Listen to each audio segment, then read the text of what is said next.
The telegram arrived on a Tuesday, and by Wednesday morning, Lydia Hartwell had already packed everything she owned into one suitcase. She didn't let herself think too hard about what she was leaving. There wasn't much to leave. A rented room above a laundry in Cincinnati, a job folding other people's shirts for 11 hours a day, a landlord who'd started knocking on her door in the evenings for reasons that had nothing to do with rent, and Clara, sweet 2-year-old Clara, who didn't understand any of it but could feel her mother's fear the way children always can, in the tightness of a held hand, in the speed of footsteps on stairs. The telegram had come from a man named Douglas Fenwick, a rancher in the Montana Territory. He'd placed a notice in the Western Homestead Circular seeking a bride, a woman of sound character, willing to work, willing to relocate. His letter described 200 acres, a good well, a house with a stone fireplace. He wrote carefully, with decent grammar, and said he was a man who believed in plain dealing. Lydia had written back twice before agreeing. She was not naive. She was 26 years old and had already learned what happened to women who trusted too quickly. But the landlord's knocking had gotten louder.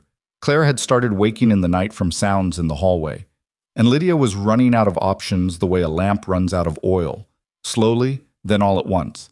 So she packed the suitcase, tucked Clara against her hip, bought a train ticket as far as Mill Haven, Montana, which was the nearest stop to Fenwick's land. She told herself it was a reasonable decision. She told herself that repeatedly, all the way through Ohio and Illinois, and into the strange, flat endlessness of the plains. The train was 3 hours late pulling into Mill Haven. By the time it stopped, the sky had gone the color of a bruise, dark purple at the edges, black at the center, and the temperature had dropped fast. Winter on the frontier didn't ease in. It arrived like a door slamming. Lydia stepped onto the platform with Clara in one arm and the suitcase in the other and stood there while the other passengers dispersed around her. A family with too much luggage. A pair of men in canvas coats heading for the mining camps. A woman who seemed to know exactly where she was going and walked there without looking back. Within 10 minutes, Lydia was the only person left on the platform. She looked up and down the length of the station. A single lamp hung near the ticketing window, swaying in the wind. The station master had already retreated inside. The street beyond the station building was empty except for a dog crossing it slowly, indifferent to everything. Douglas Fenwick was not there. She waited. Clara woke up from her light doze against Lydia's shoulder, looked around with the confused expression of a child suddenly aware that something is wrong, and started to whimper. "Shh," Lydia said. "It's all right. He's just late." She didn't believe it when she said it. She knocked on the station master's window. He was a heavy-set man in his 50s with a thick gray mustache and the expression of someone who had seen too many situations exactly like this one. "I'm supposed to be met by a man named Douglas Fenwick," Lydia said. "He'd be coming from a ranch east of town. Have you seen him?" The station master looked at her for a moment, then at Clara, then back at her. "No, ma'am. Would you know where his ranch is? Is there someone who might carry a message?" "It's 9 o'clock at night," he said. Not unkindly, but not kindly either, just as a fact. "Yes," Lydia said. "I'm aware." He let her sit in the waiting room. She was grateful for that. The room was small and smelled of coal smoke and old wood, and the bench was hard, but it was out of the wind. Clara fell back asleep. Lydia sat with her arms wrapped around her daughter and watched the lamp on the wall and tried to think. She had 43 cents. She'd spent nearly everything on the train ticket, keeping back just enough for a meal on the journey. She had no family she could send a telegram to. Her mother had died 4 years ago, her father long before that, and the one aunt she'd known in her childhood had moved somewhere south that Lydia couldn't remember. She had Douglas Fenwick's telegram in her coat pocket, folded into quarters. She took it out and read it again, as if something in the careful handwriting might explain where he was. "I will meet the Thursday evening train. I am a man of my word." That was the last line. She folded it back up. At 11 o'clock, the station master came out with his coat on and told her he was locking up. "Is there a hotel?" Lydia asked. "One, Mrs. Alderman's, on the main street.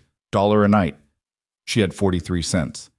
"Thank you," Lydia said, and carried Clara back out into the cold. The wind had gotten worse. It moved through the gaps in her coat and found the places where she was thinnest, and Clara stirred against her shoulder and made small sounds of discomfort that Lydia couldn't do anything about. She walked to the edge of the platform and stood there for a moment, looking down the road that led east toward the land Douglas Fenwick had described in his letter. 200 acres, a stone fireplace, a well that didn't run dry. She had built something in her mind out of those words. Not a fantasy. She was too practical for that. But a shape. A life with edges and corners instead of this endless sliding feeling of having nothing solid to put her hands on. That shape was gone now. She sat back down on the platform bench, which was the only place left to sit, and pulled Clara tighter and let the cold do what it was going to do. Clara had stopped whimpering. She was deeply asleep, one small fist clutched in the fabric of Lydia's collar, and for a moment Lydia just looked at her daughter's face, the soft curve of her cheek, the dark lashes, the particular piece of a child who trusts entirely in the person holding her, and felt something break open in her chest. She had made this decision. She had brought Clara here. She pressed her face against her daughter's hair and didn't let herself cry loudly because there was no one to hear it, and it wouldn't help anything, but her shoulders shook for a long moment in the dark. "I'm sorry, sweetheart," she whispered. "I tried." Those were the words she was saying, quietly, into the cold and the dark and the empty station, when she heard the sound of hooves on the frozen ground. It wasn't dramatic. It wasn't a rushing sound or anything urgent. It was just a steady, unhurried rhythm, the kind of sound a man makes when he's been working a long day and is heading home without any particular hurry because he already knows what's waiting for him there, and it isn't much. A wagon came around the side of the station building and stopped. The horse was a dark bay with a white blaze, and the man holding the reins was someone Lydia had never seen before in her life. He was somewhere in his late 30s or early 40s, broad through the shoulders, with the kind of face that had spent years outdoors and hadn't bothered to apologize for it. He wore a canvas coat and a battered hat, and he didn't look like he'd been expecting to see anything at this station at this hour, because he stopped the wagon and sat there for a moment just looking at her. Lydia looked back at him. She was too tired and too cold and too past the point of useful pride to pretend she was fine. She probably looked exactly like what she was, a woman alone in the dark with a sleeping child and nowhere to go. The man set the brake on the wagon and climbed down. He didn't say anything right away. He walked to where she was sitting, stopped a few feet away, and stood there looking at her in the lamplight. Not in a way that made her feel watched, exactly, but in the way someone looks at a situation when they're trying to understand what it actually is before they say something stupid about it. "You been here long?" he finally asked. "Since 9, Lydia said. He looked at Clara, back at Lydia. "Nobody came for you." It wasn't a question. She answered it anyway. "No." He took his hat off, turned it in his hands once, put it back on. "My name's Wesley Carter," he said. "I've got a ranch about 4 miles east. I was delivering feed to the mill, was heading back." Lydia said nothing. She didn't know what she was supposed to say. Wesley looked down the empty road, then back at her. "I've got a spare room," he said. "And there's food. Nothing fancy, but it's warm." He paused. "I'm not asking anything from you. I'm just saying there's room." Lydia looked at him for a long time. She was good at reading men. She'd had to learn to be. And she looked at this one carefully, the set of his jaw, the way he held his hands, the fact that he'd stated his name first and wasn't moving toward her. He looked tired and a little uncomfortable and entirely sincere. She thought about 43 cents and the wind coming through her coat. She thought about Clara's hand in her collar. "I don't want to be a burden," she said. Wesley shook his head, a small, flat motion. "You're not a burden," he said. "You're a mother trying to survive." He helped carry the suitcase without being asked. He didn't reach for Clara. He seemed to understand, somehow, that taking the child from a stranger's arms was a different kind of intrusion. So Lydia kept her daughter and climbed up onto the wagon seat herself, and Wesley handed up the suitcase and then got up on the other side and released the brake. They rode in silence for a while. The road was rough, and the cold was real, but the wagon had a canvas side that broke some of the wind, and it was better than the platform. Clara slept through all of it. "Were you supposed to be meeting Fenwick?" Wesley asked, after a mile or so. Lydia looked at him. "You know him?" "Everybody around here knows everybody," Wesley said. Not proud of it, just a fact.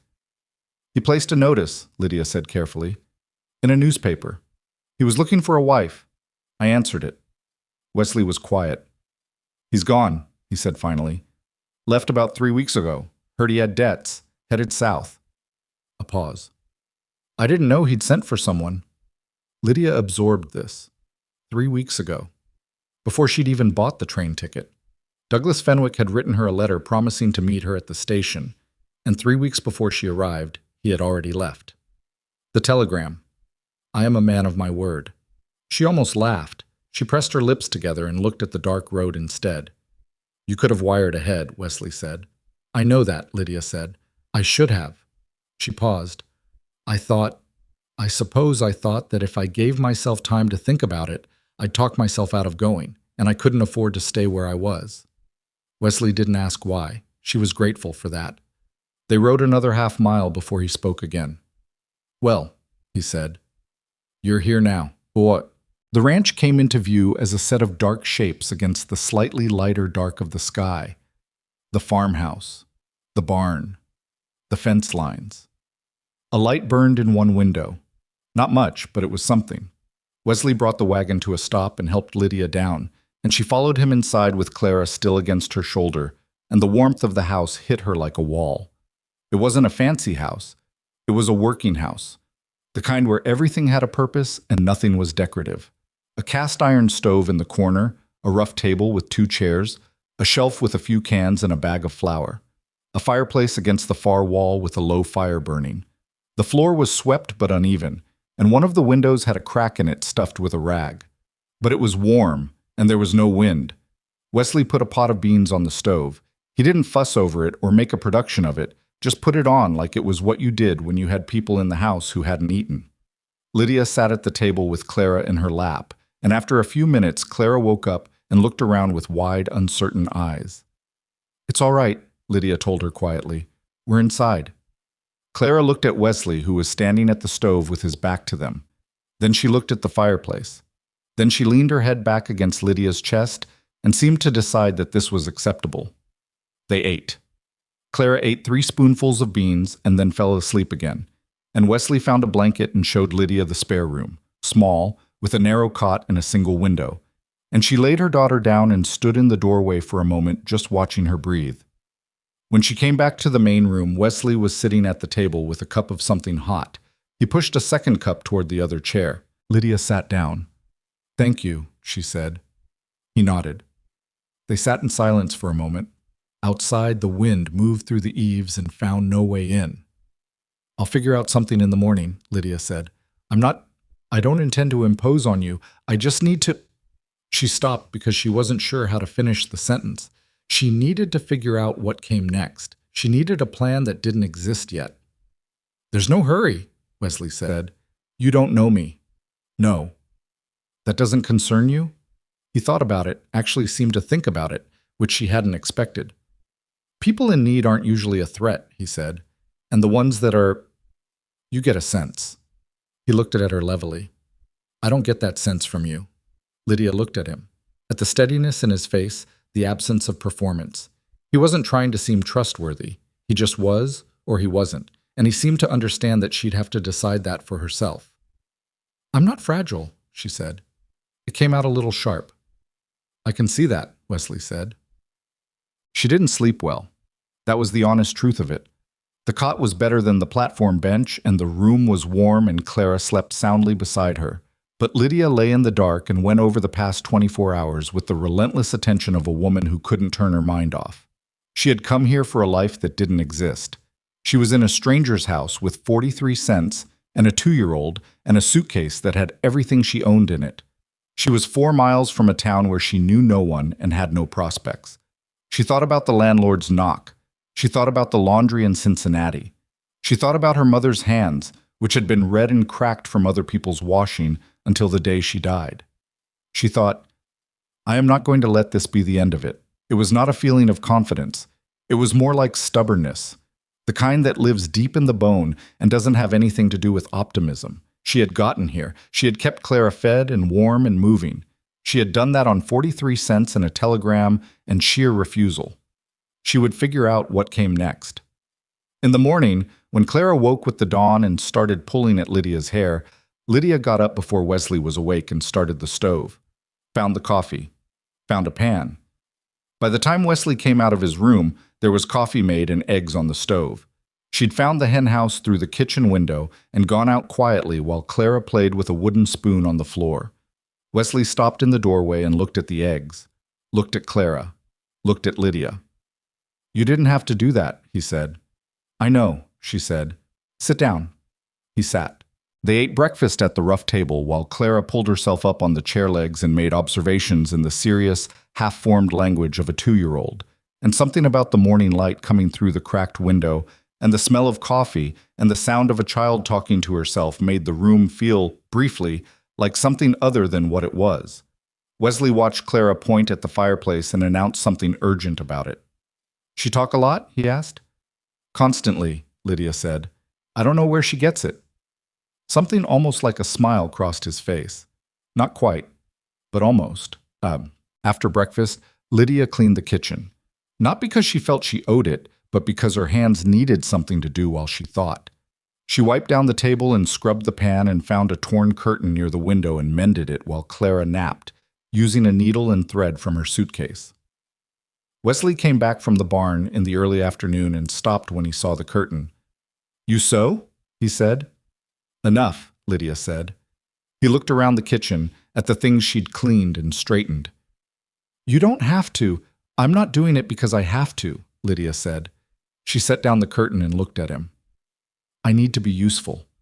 I can't just sit. It's not in me to sit." Wesley was quiet for a moment. "I understand that," he said. She believed him. He leaned against the doorframe. He'd been working since before she was up, she could see that. The dirt on his hands, the tiredness around his eyes that was different from the tiredness of not enough sleep. "There's more than I can manage," he said quietly, more to himself than to her. "The ranch, since—" he stopped. "It's been a while since it was kept up properly." Lydia waited. "I'm not offering charity," he said. "I want to be clear about that. This would be a position, real work, cooking, cleaning, keeping the house. I pay in room and board, and a little besides." He looked at her. "Clara would be safe here. That much I can promise." Lydia looked at him for a long moment. The practical part of her mind was already calculating. Room and board was more than she could make in Millhaven without references or contacts. Clara would be safe. She would have time to figure out what came next. The other part of her, the part that had learned to be careful, was studying his face. I wasn't looking at her the way some men looked at women who had nowhere else to go. There was no satisfaction in his expression, no calculation. He looked like a man who had made a practical offer and was waiting to hear whether she'd accept it. "A home needs someone who cares about it," he said. "I think this place needs someone like you." Lydia thought about the platform, the empty road, the dark. "All right," she said. She didn't say it the way a woman says it when she's grateful. She said it the way a woman says it when she's agreed to terms. Wesley nodded once. Clara woke up from her nap then, calling from the back room, and Lydia went to get her, and by the time she came back to the kitchen with her daughter on her hip, the light had shifted and the afternoon was already moving toward evening, and somewhere outside a horse was moving in the field, and the curtain she'd mended was hanging straight in the window. It wasn't what she'd come here for. It wasn't what she'd planned.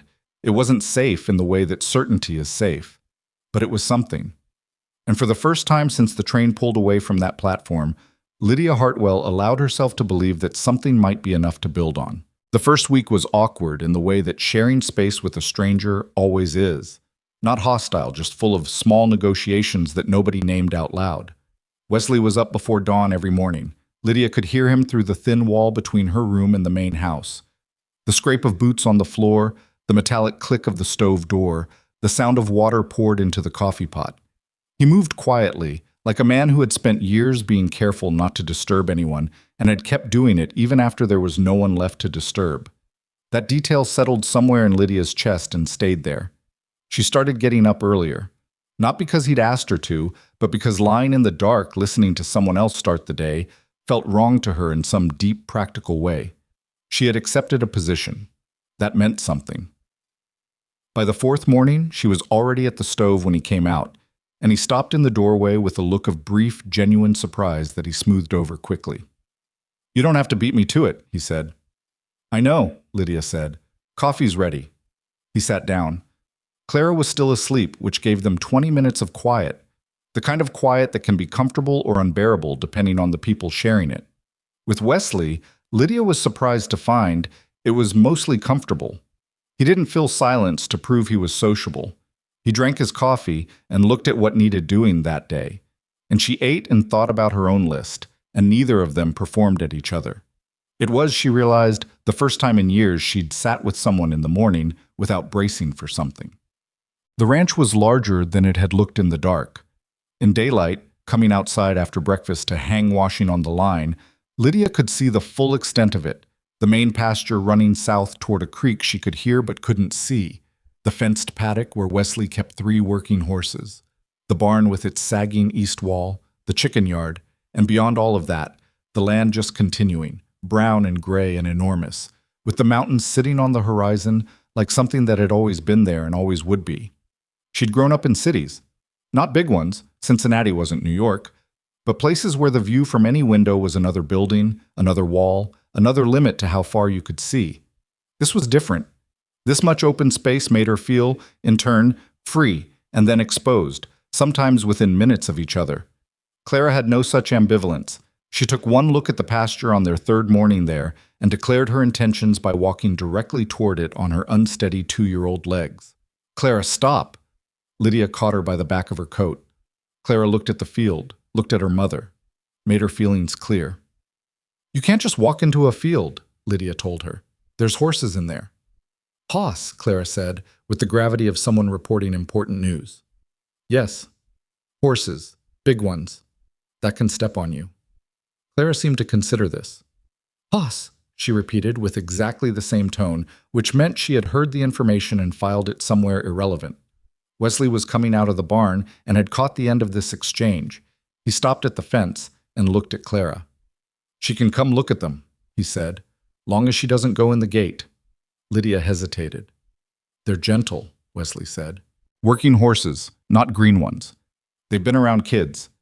He said it matter-of-factly, not as reassurance exactly, just as information. She found she trusted matter-of-fact more than reassurance. She lifted Clara and carried her to the fence, and Wesley's big dark bay lowered its head and blew warm air at the child's face, and Clara went completely still with a kind of wonder that Lydia hadn't seen in her daughter's expression before, pure, uncomplicated astonishment at the world. "Hoss," Clara whispered. "His name's Calhoun," Wesley said. Clara looked at him. "Cal?" she announced.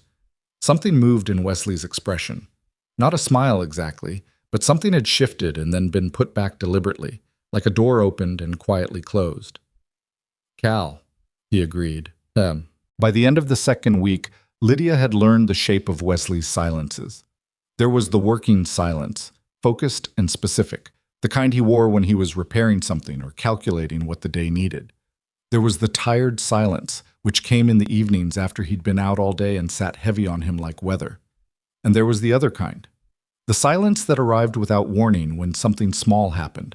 Clara laughing at the chickens, or the sound of rain starting, or a particular angle of afternoon light through the window. And Wesley would stop what he was doing and go somewhere else for a moment before coming back. She didn't ask about it. She had her own silences she didn't want asked about. What she did instead was simply keep her hands busy and let him have whatever he needed. She fixed the curtain in the kitchen. She reorganized the pantry shelf, which had been a catastrophe of mismatched cans and unlabeled jars, into something that made sense. She found a loose board on the porch steps and hammered it back down with a nail from the tool shelf in the barn. And when Wesley came in at noon and stepped on it and it held, he looked at the step and then at her and said nothing, but she saw him press on it twice more before going inside, testing it. She was starting to understand that this was how he expressed things. Through testing, through noticing, through the fact that when she'd fixed the curtain, he'd adjusted it slightly so it hung even at the bottom, and that small adjustment was somehow his way of participating. Men like Wesley didn't say much, but they weren't empty. The things they didn't say just lived somewhere else in them. She thought about that more than she should have. The trouble started on a Thursday, 11 days after she'd arrived. She'd gone into Millhaven with Wesley. He needed hardware from the supply store, and she needed to send a letter to the one woman in Cincinnati who might wonder what had happened to her, a neighbor named Mrs. Paulson, who had minded Clara a few times when Lydia had picked up extra shifts. Lydia had no obligation to write, but she did it anyway, because she was the kind of person who felt the weight of someone else's worry even at a distance. The town was small, a main street with maybe 12 buildings on it, a church at one end and a grain elevator at the other. The post office was inside the general store, which was run by a man named Alderman, the same family as the hotel, she gathered, whose wife was behind the counter and whose eyes tracked Lydia from the moment she walked in with a kind of slow, deliberate attention that had nothing to do with hospitality. Lydia bought a stamp and wrote the letter at the small stand near the window and sealed it and handed it over. "You're staying out at the Carter place," the woman said. Not a question. "That's right," Lydia said. "And you came to meet Douglas Fenwick." Lydia looked at her. "Yes." "Word travels," Mrs. Alderman said, which was apparently meant to be an explanation. "Apparently," Lydia said. The woman looked at her for a moment longer than was comfortable. "Wesley Carter is a decent man," she said, in a tone that sounded generous on the surface but had something warning about it underneath. "He's been through enough." Lydia held the woman's gaze. "I'm sure he has," she said evenly. She bought the flowers she'd wanted and left. Wesley was outside with the wagon, loading the hardware. He looked at her face when she came out. "Trouble?" he said. "No," Lydia said. "Just getting my bearings." He looked at her a moment longer, then handed her up onto the wagon. They were a quarter-mile out of town before she said, "Does everyone here know your business?" "Yes," Wesley said. "It's a small town." "And mine, apparently." He glanced at her. "It bothers you." "Doesn't it bother you?" He thought about it. "Used to," he said. "I stopped fighting it. People talk. You can either let it drive you back inside, or you can just go on." "What made you stop fighting it?" He was quiet for a moment. The wagon rolled over a frozen rut and lurched. "There wasn't much left to protect," he said. "When there's nothing left that can be hurt by gossip, you stop caring about gossip." Lydia heard the thing underneath that, the shape of a loss she didn't know the details of, and she left it alone. But she thought about it for the rest of the ride home. She found out the details not from Wesley, but from a woman named Pearl Caswell, who arrived at the ranch on a Saturday morning with a jar of preserved plums and the open, friendly manner of someone who didn't bother pretending she wasn't curious. Pearl was in her mid-40s, solid and talkative, married to a farmer whose land bordered Wesley's on the north side. She'd known Wesley for 15 years, she said, settling herself at Lydia's kitchen table with the ease of someone who'd sat there before, and she started talking while Lydia made coffee and kept one eye on Clara in the main room, and the whole while Wesley was conveniently outside and likely staying there on purpose. His wife had died, Pearl said. 4 years ago. Her name was Marin. She'd come down with a fever in February and was gone by March, and she'd been carrying a child at the time, 5 months along. They lost both of them. Lydia stood at the stove and listened and kept her face still. "He doesn't talk about it," Pearl said. "He's not the talking kind, but you can see it in him if you know where to look." She accepted the coffee Lydia set in front of her. "He was a different man before, still quiet, but the quiet was lighter, I suppose. Now it's got weight to it." "That makes sense," Lydia said. Pearl looked at her with straightforward curiosity. "How are you finding it, out here? It's not what you were expecting, I imagine." "No," Lydia said. "It isn't. But you're still here." "I'm still here." Pearl nodded, like this answered something. She stayed another hour, and when she left, she squeezed Lydia's hand at the door and told her she was welcome at their place any time, and Lydia thanked her and meant it. That evening, she watched Wesley eating supper without looking up from his plate, and she thought about Marin, who had died in February with a child she never got to meet. And she thought about Wesley carrying that through 4 years of Montana winters alone in this house. And she didn't say anything about it. She just made sure there was something warm on the table. Clara got sick at the start of the 3rd week. Nothing serious. A winter cold that children get, the kind that involves a great deal of runny nose and crying at 2 in the morning and general misery all around.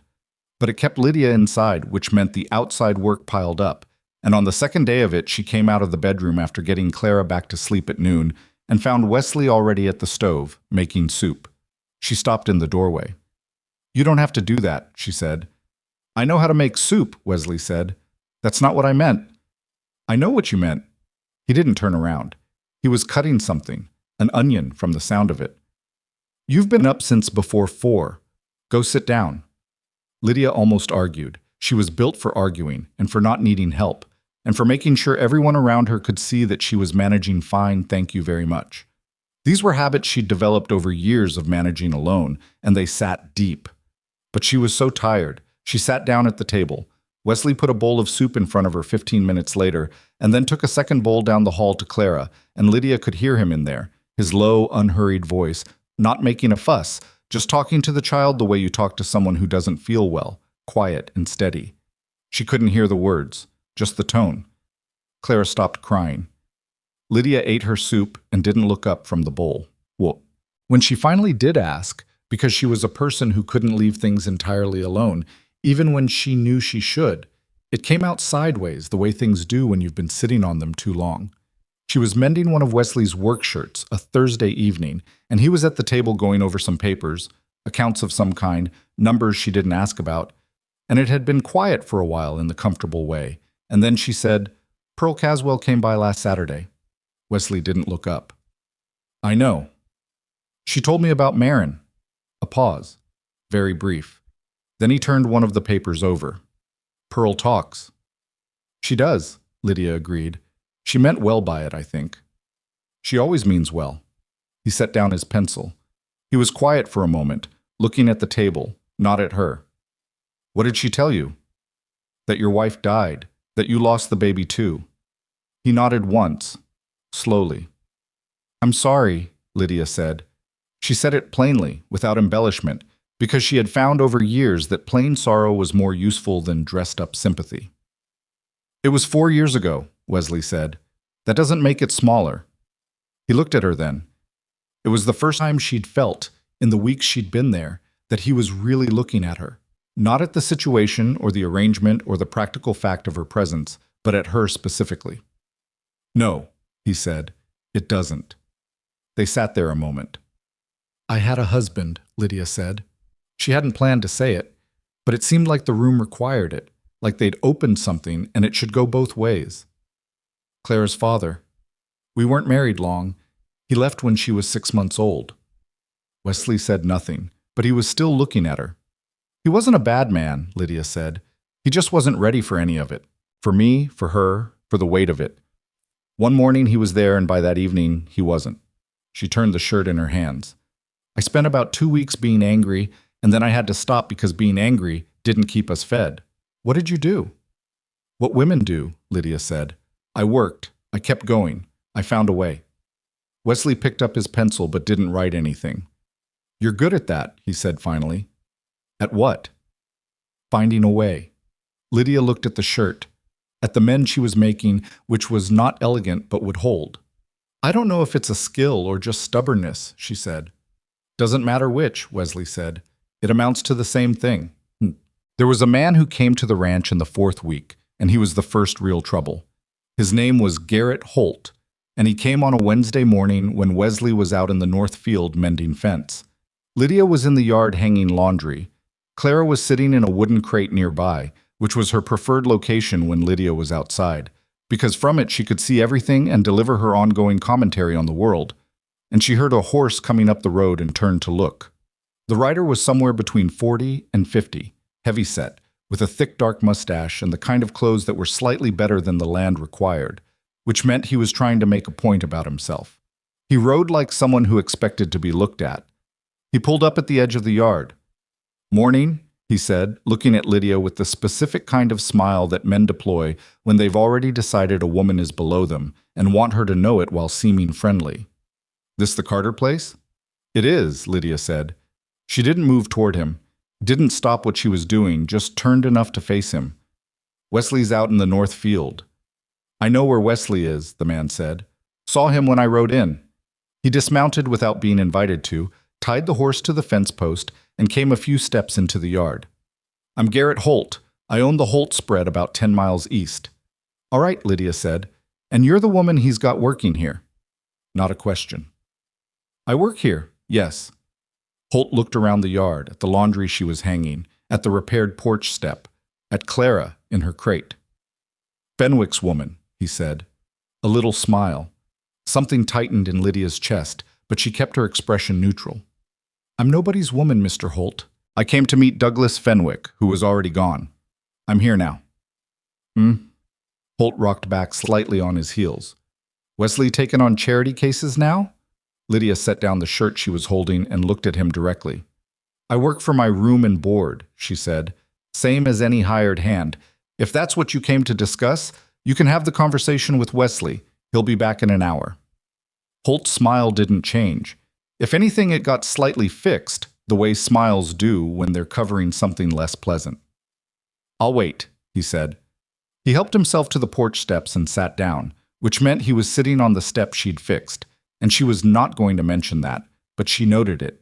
He didn't say anything else to her. He just sat there with the comfortable ownership of someone who believed that any space he chose to occupy was his by right of having chosen it. Lydia finished hanging the laundry. She went inside and told herself it was nothing, that men like Holt existed everywhere and were best handled by giving them nothing to respond to. She put the kettle on, not because she intended to offer him anything, but because her hands needed something. Clara came in from the yard with a handful of dirt and a serious expression. Man, Clara told her. Yes, Lydia agreed.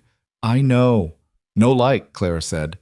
Lydia looked at her daughter, 2 years old, 7 words, entirely correct. Neither do I, she said. Wesley came back 40 minutes later, and Lydia watched from the kitchen window as the 2 men talked on the porch.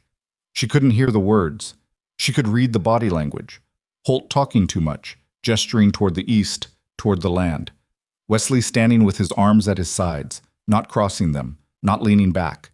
Very still in the particular way he went still when he was controlling something. After 10 minutes, Holt mounted his horse and left without looking back at the house. Wesley came inside. He poured himself water from the pitcher and drank it, and Lydia waited. What did he want? She said. My East Field, Wesley said. Does he want it often? He comes by twice a year, Wesley said. Offers me a price that's insulting and waits to see if things have gotten bad enough that I'll take it. He set the cup down. They haven't. But they're not things aren't easy. She said it carefully. She was aware she'd seen the account papers on his table. Things are tight, Wesley said. They're not desperate. He looked at her. He said something to you. He was rude, Lydia said. Nothing I couldn't handle. I know you could handle it. He said it without qualification, no softening hedge on it, just a statement of what he'd already established. I'm asking what he said. He called me a charity case. Wesley's jaw tightened, just slightly. Then he looked at the table. He's wrong, he said. I know he is. A beat of quiet. He'll say worse, Wesley said. Next time he comes. And the time after that. He's the kind of man who uses whatever he can find. I grew up around men like Holt, Lydia said. Different names, same game. They count on you being embarrassed. The minute you're not, they've got nothing. Wesley looked at her for a moment. You don't embarrass easy, he said. I used to, Lydia said. I got over it. March came in with cold that had teeth, and then in the second week it broke all at once and the air changed overnight from something you wore against to something you moved through differently, and the horses grew restless, and the first geese came over heading north, and Clara stood in the yard with her face turned up watching them with her mouth open. With March came something Lydia hadn't expected, Millhaven beginning to shift its opinion of her. It was slow, and she was aware of how it worked. She'd been watched, and the watching had revealed nothing alarming, and small-town caution was converting itself into the first stages of something warmer. Mrs. Alderman at the general store started calling her by name instead of looking at her with that guarded, sideways attention.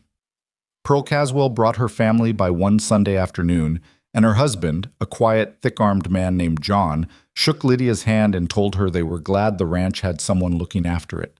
2 of the women from down the valley came by together and accepted coffee and stayed an hour and were easy and open in the way that women are with each other when they've decided someone is all right. Lydia was careful not to lean into it too fast. She'd been welcomed places before that had turned cold later when something shifted. But she let it happen at its own pace, and she was honest with people when they asked her questions, and she didn't perform either more confidence or more vulnerability than she actually had. She told Pearl one afternoon, while they were outside watching their children. Pearl had a 5-year-old who was showing Clara how to chase chickens with elaborate seriousness. that she'd been surprised to find she liked Montana. "I thought I'd feel like I was at the end of the world," Lydia said. "You are at the end of the world," Pearl said cheerfully. "That's rather the point." "I thought I'd hate that." "Do you?" Lydia looked at the mountains, which were still snow-covered at the peaks, sharp and white against a sky that was doing something complicated with light she still didn't have words for. "No," she said. "I don't." It was a Tuesday evening in March when Wesley came in from the barn at a different hour than usual, later, just at the edge of dark, and he was quiet in a way that was different from his usual quiet. It had an edge to it. He washed his hands and sat down at the table while she put the food out, and he looked at his plate instead of at her. "Holt's been talking," he said. Lydia sat down. "About what?" "About the arrangement here. About you." He picked up his fork and set it down again. "He's saying it's not that the setup isn't respectable, that you're not here as a housekeeper." Lydia absorbed this. "He's suggesting something improper," she said. "Yes." And people are listening?" Wesley looked up at her. "Some are, some aren't. It's the kind of thing that spreads whether anyone believes it or not." Lydia thought about Cincinnati, about the landlord who'd started knocking in the evenings, about the way reputation worked for women, how it wasn't really about what you did, it was about what people decided about you, and once they'd decided, the facts were mostly irrelevant. "What do you want to do about it?" she asked. Wesley was quiet for a moment. He looked at his plate again. "I'm not going to let him run you off," he said. "If that's what you're asking." "That's not quite what I asked." He exhaled slowly. He pushed the fork to the side of the plate. "I don't know," he said. It cost him something to say it, she could tell. He was not a man comfortable with not knowing. "I think, if you're willing to stay, and I think you are, then we just go on. Do the work. Let people see what this actually is." "And what is this actually?" Lydia asked. Carefully, not accusingly, just cleanly. Wesley looked at her. "A woman who works hard and a man who needed the help," he said. "That's it. That's all it has to be." Lydia held his gaze. "All right," she said. She picked up her fork and he picked up his, and they ate supper, and Clara knocked a piece of bread onto the floor and picked it up and ate it anyway. And outside the wind moved through the new grass, and the kitchen was warm, and neither of them said anything else about Garrett Holt that evening.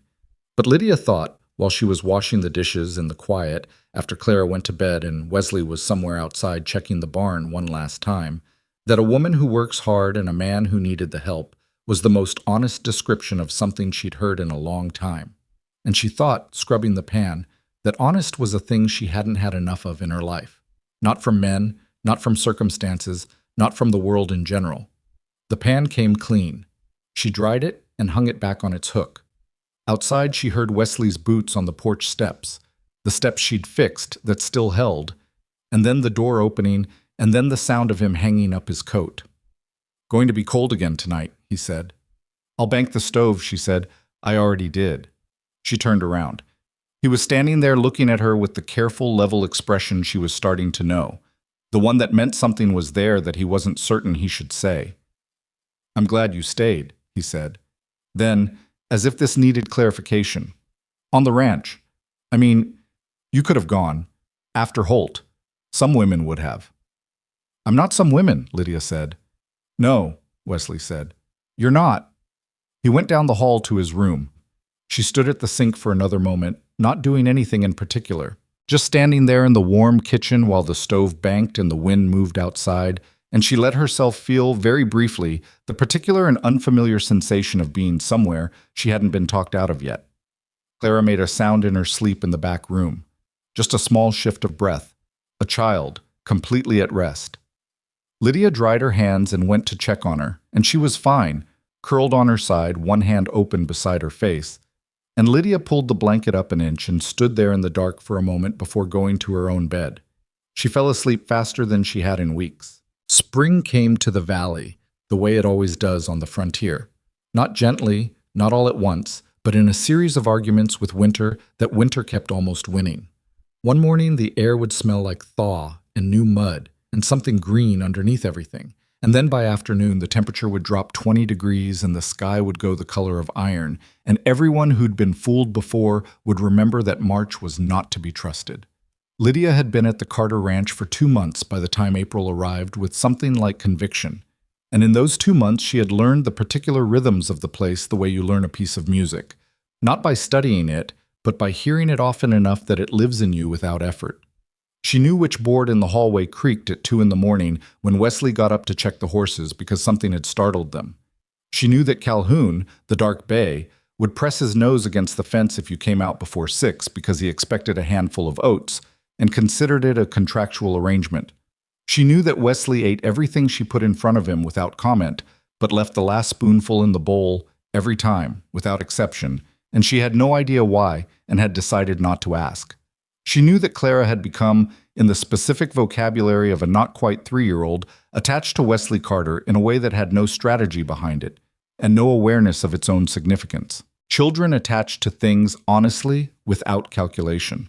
To the dog that came around once a week looking for scraps. To the particular blue cup she'd decided was hers.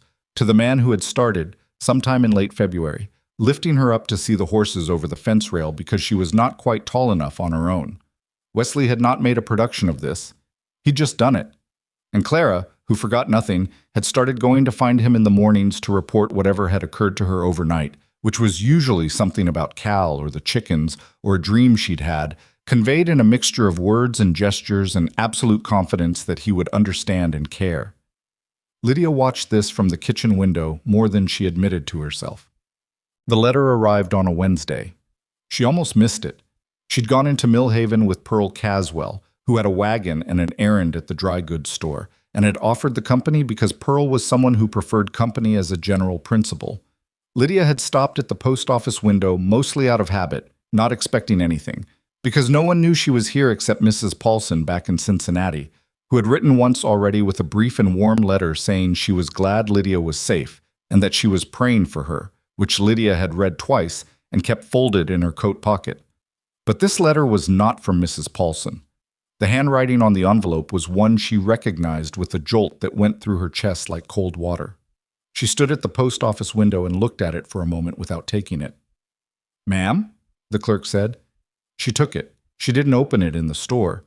She found a bench outside on the boardwalk and sat down with the letter in her hands while Pearl was inside, and she looked at the name on the return address, R. Hartwell. Cincinnati, OH. Robert Hartwell. Her husband.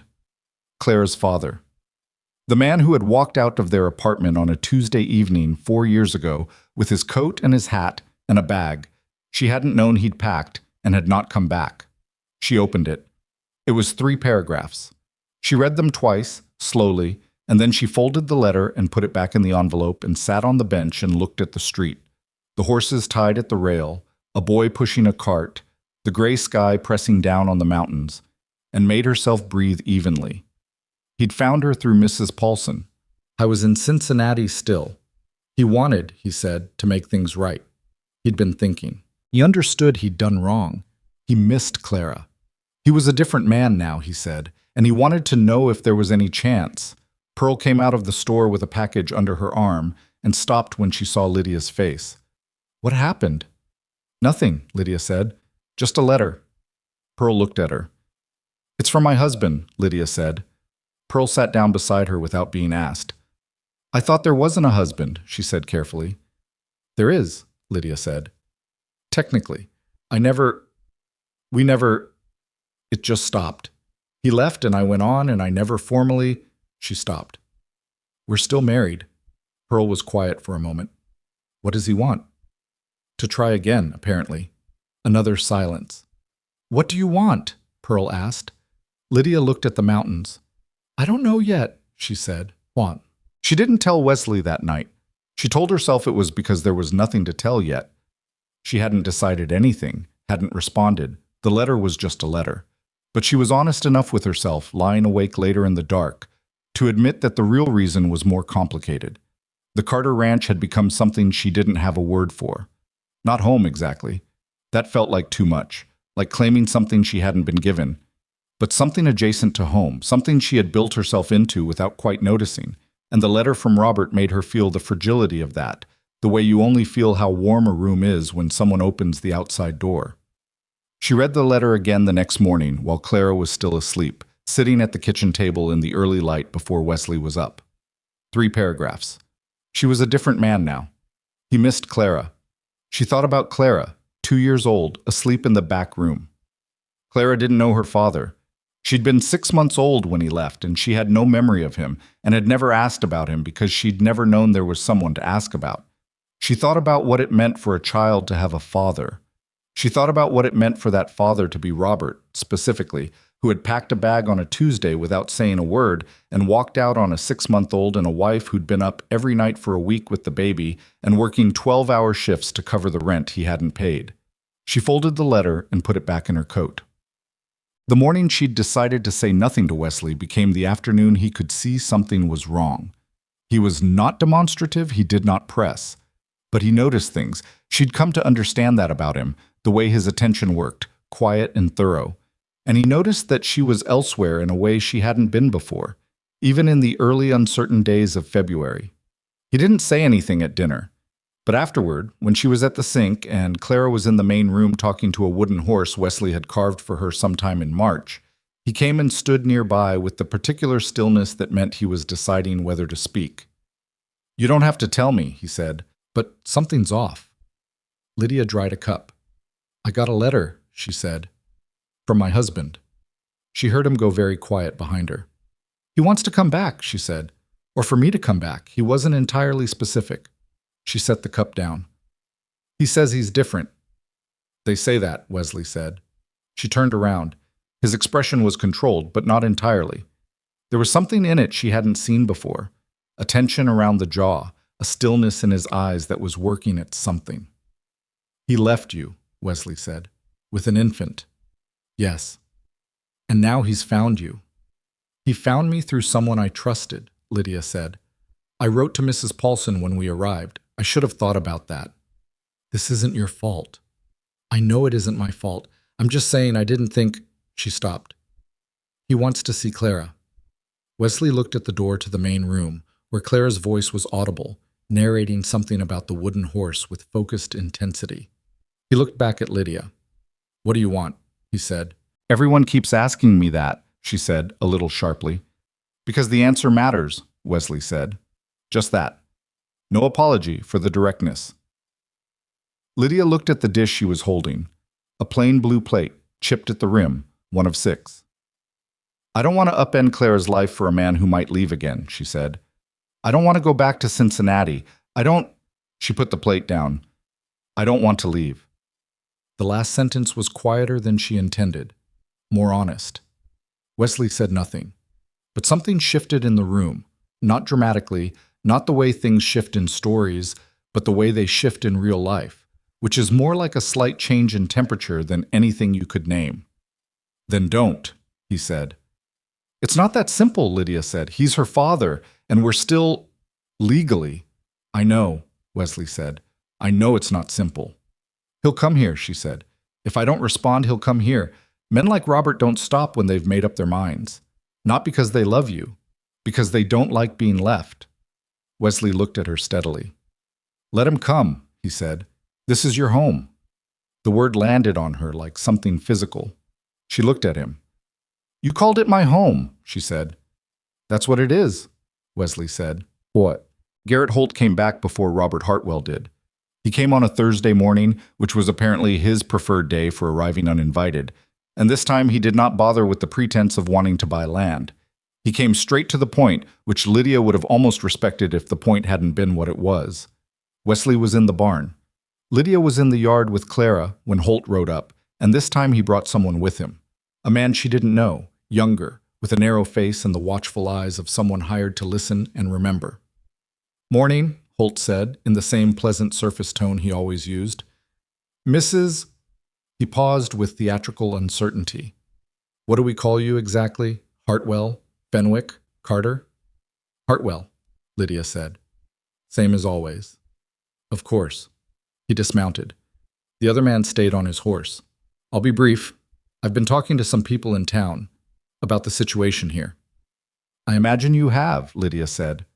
People have concerns, Holt said, about propriety, about a woman and a man, unmarried, living on the same property, about, he looked at Clara, the child. Clara has nothing to do with anything, Lydia said, and there was something in her voice that she didn't bother moderating. Well, now that depends, Holt said. He reached into his coat and produced a folded paper. I've had some correspondence with the county sheriff. There are questions about the legality of your arrangement here, whether it constitutes what exactly? Wesley's voice came from behind Lydia. She hadn't heard him come out of the barn. He was standing at the edge of the yard, still in his work gloves, looking at Holt with the particular quality of attention he had when he was genuinely angry and containing it completely. Holt straightened. Wesley, I'm trying to handle this quietly. You're not trying to handle anything quietly, Wesley said. He walked forward. Not fast, not aggressive. Just the steady movement of a man who knows where he's going. You're trying to hand a woman a threat and see if she runs. That's what you always do. He stopped a few feet from Holt. The East Field is not for sale. Not this week, not next.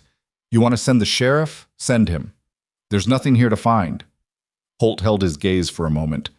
Then he looked at Lydia. You're in a difficult position, he said to her. A woman alone. A child. No legal standing here. If your arrangement with Carter were questioned, you'd have nothing. She has standing, Wesley said. She works here. She has a room and a wage, and she's been nothing but respectable. And if you imply otherwise again in this yard or in town, I will make sure every man in this county knows exactly what you're doing and why. The silence stretched. Holt folded the paper and put it back in his coat. He looked at his companion, then at Wesley, then at Lydia, and the calculation in his face was visible for just a second before the pleasant surface came back. Just a neighborly visit, he said. Right out, Wesley said. Holt rode out. Lydia didn't say anything for a moment after they left. She stood in the yard with the dust settling and Clara pressed against her leg, because children could feel the charge in the air even when they didn't understand the words. He's not going to stop, she said. No, Wesley said. What does he actually want? The land, or is it personal? Wesley pulled off one of his work gloves. He looked at the road where Holt had gone. Both, he said. He wanted to buy this land 3 years ago, after Marin died, when he thought I'd sell to get out from under it. I didn't. He's been angry about it since, in the way men like him get angry. Not hot, just constant. He paused. And having you here, having the ranch showing signs of life again, that bothers him too. He wanted to see this place fail. And you not failing is a personal insult to him, Lydia said. Something like that. Clara pulled at Lydia's hand and pointed at the road Holt had taken. Bad man gone, she announced. Yes, Lydia said. Bad man gone. Wesley looked at Clara, and again there was that almost expression on his face, the one that came and went quickly. She's going to be something when she grows up, he said. She's already something, Lydia said. The storm that changed things didn't announce itself the way storms do in stories, with a dramatic darkening of the sky, and everyone looking up and reading the signs. It came in the way real storms come on the frontier, fast, much faster than anyone expected, riding a wind out of the northwest that hadn't been there an hour before. It was a Friday evening in late April. The temperature had been warm enough that day that Lydia had hung washing outside and not brought it in by supper, and Wesley had left the north paddock gate unlatched because he'd meant to go back out before dark to move the 2 younger horses to the barn. The wind arrived at dusk. Lydia was in the kitchen when she heard it change, heard the quality of it shift from ordinary to something else, something insistent, the kind that meant business. She went to the window. The washing on the line was horizontal, snapping violently. The sky to the northwest was the wrong color, a particular shade of green-gray that she didn't know from experience but understood instinctively to be a warning. She heard something bang loudly from the direction of the barn. Wesley came in from the hallway pulling on his coat. Stay inside with Clara, he said, moving to the door. The washing, Lydia said. Leave it. The north paddock gate. I know. He was already going out. She stood at the window and watched him cross the yard into the wind, which was now strong enough to push against him, and she watched him go for about 30 seconds before she made a decision. She went to the back room where Clara was sitting with the wooden horse. Clara, I need you to sit right here and not move. Then you do that? Clara looked at her with the serious expression she produced when she understood that something real was being asked. "Sit here," Clara confirmed. "Do not move from this room. I'll be back." She pulled on her coat and went outside. The wind hit her like a shove. It was not the cold of winter, but it had weight. It pushed against her side and she had to lean into it, and it kept pushing back. And the washing on the line was already half torn down, one of Wesley's shirts wrapped around the fence post like a flag. She grabbed it, and the other things that were still catchable, and bundled them under her arm, and got them inside, and then went back out because the wind was getting worse, and she could hear the horses now. Not calm horse sounds. Frightened ones. The north paddock gate was open. She could see the two younger horses moving against the far fence, pressed together, whites of their eyes visible, ears flat. The wind had found something loose on the barn roof and was working at it rhythmically, a deep metallic bang every few seconds. In the main barn she could hear Calhoun stamping. Wesley was at the barn door, fighting to get it open against the wind that was trying to hold it shut. She ran to the paddock. She'd been around horses for 2 months now, enough to know their moods and enough to know that frightened horses could hurt you without meaning to. She moved along the fence toward them, talking as she went. Not words exactly, just sound, the low continuous murmur that Wesley used with them, the tone that meant, "I'm here, and I'm not a threat." The younger one, the gray mare they called Frances, turned her head and rolled her eye, but didn't bolt. "Come on," Lydia said. "Come on, Frances, come here." She got her hand on the mare's neck. The horse was trembling. She could feel it through her palm, the fine, rapid shiver of an animal that was holding itself together by a narrow margin. She kept talking, kept her hand steady, moved toward the gate. Frances came. The other one, a younger gelding, followed because horses follow each other, and Lydia got them both through the paddock gate and across the yard to the barn just as Wesley got the main door open and the wind slapped it back against the wall. He turned and saw her with the two horses. He didn't say anything. He took Frances's rope from her and got the horses inside, and Lydia pulled the barn door shut behind them with both hands, leaning into it against the wind until the latch caught. Inside, the barn was loud, the roof working in the wind, the horses moving, the creak of the timbers, but it was contained. The 4 horses were together in the space, and they were calming already, doing what horses do, drawing steadiness from each other. Wesley was checking the stalls. Lydia found the loose piece of roofing he'd been dealing with before, a section of the east wall, where the wood had been weakened since winter and was lifting in the wind. She found a length of rope on the wall and tied it across the section, looping it through the gaps in the boards, pulling it tight. It wasn't a permanent fix, but it would hold tonight. Wesley came around the partition and saw what she'd done. He looked at the rope, at the section of wall, at her. "Where'd you learn to do that?" he said. "I didn't," Lydia said. "I just looked at what was moving and figured out what would stop it." He looked at her for a moment in the low lantern light of the barn, with the wind howling outside and the horses settling behind him, and something in his expression that she couldn't entirely read moved across his face and was gone. "Clara's inside?" he said. "I told her not to move. She'll still be there." "How do you know?" "Because she's Clara," Lydia said. "When she decides to do something, she does it." They worked in the barn for another hour, checking the other walls, reinforcing a gate that had been loose, putting down extra bedding because the temperature was dropping fast. The wind outside didn't diminish. If anything, it grew, and at some point rain arrived behind it, hard horizontal rain that found every gap in the barn walls and made everything smell like wet wood and earth. They worked without talking much. There wasn't much to say. The work was apparent, the needs were clear, and they'd both learned by now how to move around each other in a shared space without collision. She'd hand him something before he reached for it. He'd steady the thing she was lifting. It wasn't coordination that had been practiced exactly. It was more like a shared sense of what the situation required. When they finally came back to the house, they were both soaked. Clara was exactly where Lydia had left her, sitting in the middle of the back room floor, wooden horse in her lap, looking at the door with the focused patience of a child who has been told to wait and has decided that waiting is currently her most important job. "Mama," she said when Lydia came in the tone of someone for whom relief is indistinguishable from accusation. "I'm here," Lydia said. "I'm here, sweetheart. You did so well." She carried Clara to the kitchen, where Wesley had the stove going and had changed into dry clothes, and she got Clara settled with a warm cup of milk and stood dripping on the kitchen floor and felt the accumulated weight of the evening suddenly. She sat down.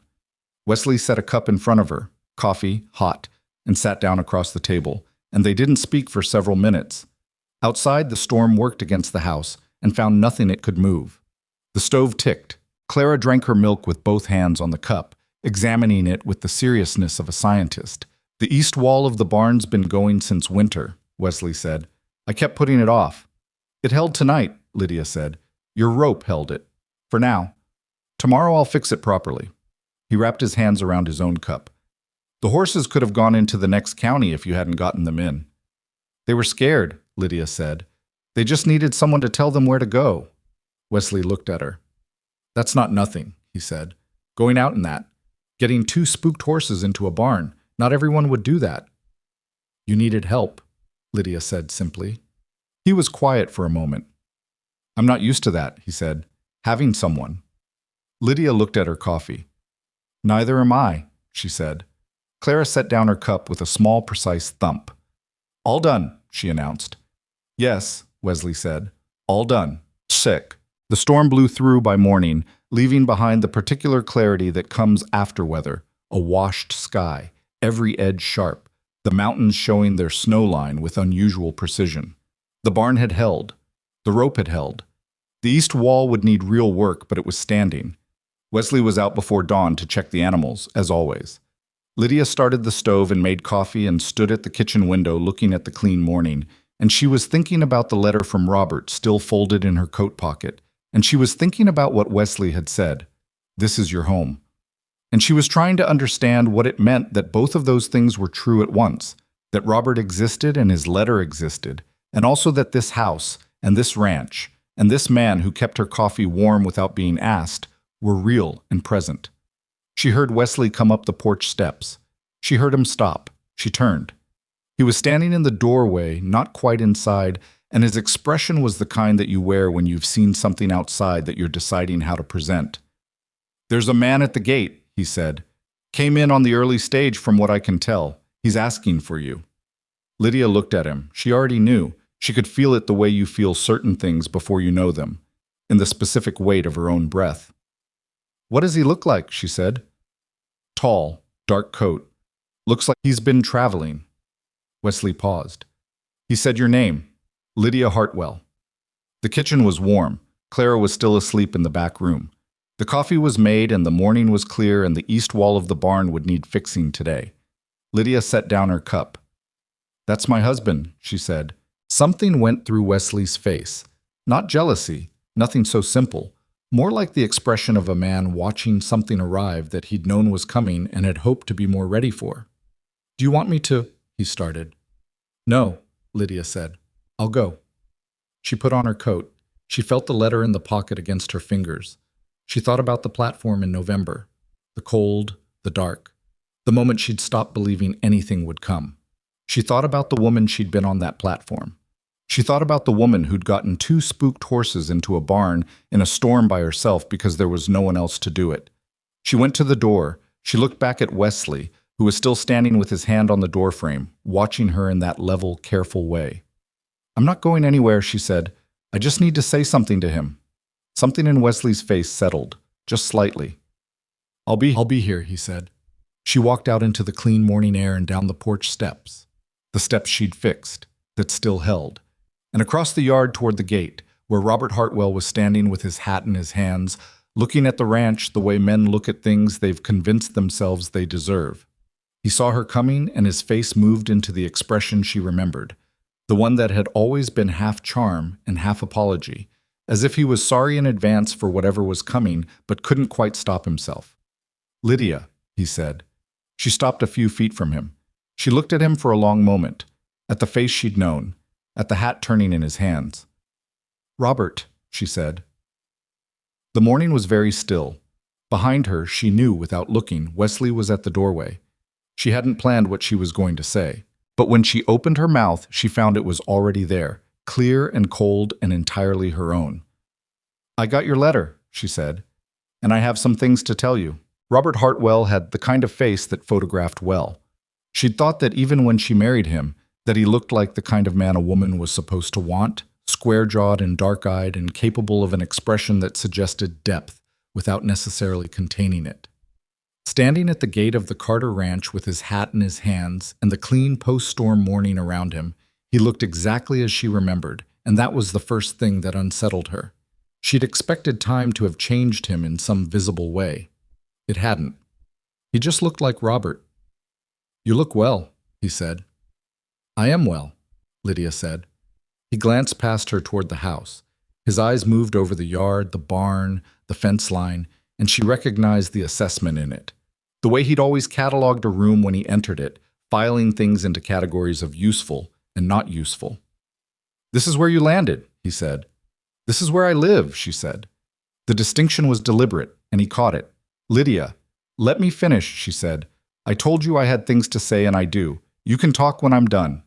He closed his mouth, turned his hat once in his hands. "I got your letter," she said. "I read it 3 times, which was probably 2 more than it deserved. You wrote that you're a different man. You wrote that you've been thinking. You wrote that you miss Clara." She looked at him steadily. "You wrote a lot of things in 3 paragraphs, Robert, and none of them mentioned what you actually did." "I know what I did." "You left," she said. "You packed a bag while I was at work and you walked out of our apartment, and you left me with a 6-month-old baby and $4 and a landlord who was already 2 weeks behind on patients. You didn't leave a note. You didn't send word. You were just gone." She kept her voice level. Not because she wasn't angry. She was. She could feel it sitting in her chest like a coal. But because she'd learned that anger delivered quietly landed harder. "Clara is almost 3 years old. She doesn't know you exist. And you sat in Cincinnati for 2.5 years before it occurred to you to find out where we were." Robert's jaw was tight. He was doing the thing he'd always done when confronted. Not getting angry exactly, but going somewhere internal, somewhere she couldn't reach, which had always been more frustrating than anger would have been. "Neither was I," Lydia said. "I was in a significantly worse place than you, as a matter of fact. I had your child." "I know that." "Then say it like you know it." He looked at her. There was something in his face that was real. She had to acknowledge that. Not performed, something that had actually cost him something to bring here. "I was wrong," he said. "What I did was wrong. I was scared and I ran and I left you with everything, and it was wrong and I've known it every day since." She let that sit. "All right," she said. "I want to make it right," he said. "That's why I'm here. I want my family back." Lydia looked at the mountains for a moment. The snow on the peaks was bright in the morning sun. "You don't have a family to get back," she said. "You had one and you left it. What's here now is something I built. Something Clara and I built." She paused. "You can't come back to something you weren't part of making." Robert looked at the house again. "Who is he?" he said. "My employer," Lydia said. "And a decent man." "It doesn't look like just employment," Robert said. And there was an edge in it now. Not ugly, not yet, but present. "What it looks like to you," Lydia said, "is not my concern." Well, she brought him inside. She did it because she was not the kind of woman who conducted important conversations in a yard where anyone passing on the road could watch, and because Clara was inside and Clara was the center of this, whatever else it was. Wesley was in the kitchen. He'd made more coffee. He stood when they came in, not theatrical, just the automatic courtesy of a man who'd been raised to stand when someone entered, and looked at Robert Hartwell with the particular quality of attention he gave things he was genuinely assessing. "Wesley Carter," he said, and put his hand out. Robert shook it. The handshake was a whole conversation. Lydia watched them both and saw it. "Robert Hartwell," Robert said. "I know," Wesley said. He said it without inflection, then moved toward the door. "I'll be outside." "You don't have to," Lydia started. "I've got the east wall to fix," Wesley said. He picked up his work gloves from the table. He looked at Lydia once, just a look, plain and steady, the kind that said, "I'm here if you need me and I'll be somewhere else so you can do what you need to do." And then he went out. The door closed. Robert watched it close. "He's in love with you," Robert said. "Robert," Lydia said, "I'm not saying it as an accusation. I'm saying, I heard what you said." She pulled out a chair at the table and sat, and after a moment he sat too. "Clara is asleep in the back room. When she wakes up, I'll introduce you, but I want to be clear about what that means and what it doesn't mean." He looked at her. "It means she gets to meet her father," Lydia said. "It doesn't mean you have standing to make decisions about her life. It doesn't mean I'm coming back to Cincinnati. It doesn't mean anything yet, except that she's going to see your face, and I want her to do that with some context, not just a stranger appearing." "What will you tell her?" "The truth, in the version appropriate for a 2-year-old.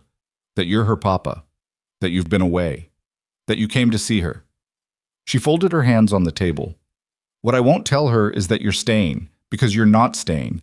You'll see her today and we'll talk about what comes next, and what comes next is going to be decided by me, not by you. Do you understand?" Robert was quiet for a long moment. "You've gotten harder," he said. "I've gotten clearer," Lydia said. "It's not the same thing." He looked at his hands on the table, at the rough surface of the wood, the coffee rings, the small marks of a working life. "This isn't what I expected," he said. Not bitterly, just honestly. "What did you expect?" He was quiet. "I don't know," he said. "Something more. I thought you'd be worse off. I thought—" He stopped. "You thought you'd come find me in trouble and fix it," Lydia said, "and it would balance out." He didn't answer, which was its own answer. "I'm not in trouble," Lydia said. "For the first time in 3 years, I'm not in trouble." Clara woke up 40 minutes later, and Lydia went to get her before she could come wandering out on her own, which Clara was fully capable of doing and would have done directly to the nearest interesting thing, which would have been the unfamiliar man at the table. She crouched down in the back room to Clara's level while the child was still in that soft, warm, not quite awake state. "There's someone in the kitchen," Lydia said. "A man I know. His name is Robert." Clara rubbed her eye. "He's your papa," Lydia said. "Do you know what a papa is?" Clara thought about this with the serious consideration she gave important questions. "Pearl's papa," she said. Pearl Caswell's husband, John. Clara had decided he was Pearl's papa because she'd seen them together and drawn her own conclusions. "Yes," Lydia said. "Like that. Your papa. He came a long way to see you." Clara took a moment with this. "Okay," she said, with the pragmatic acceptance of a child who has been presented with sufficient information. Lydia carried her out. Robert stood up from the table when he saw her. He did it instinctively, before he'd thought about it, and in his face was something that had nothing performed about it, something that was plainly, unmistakably, a man seeing his child for the first time in 2 years and understanding completely what he'd done. Clara looked at him from Lydia's arms. Her assessment was thorough. "You have a big coat," Clara said. Robert blinked. He almost laughed. Not quite, but almost. "I do," he said. "Why?" "It was cold on the train," he said. Clara nodded. This was reasonable.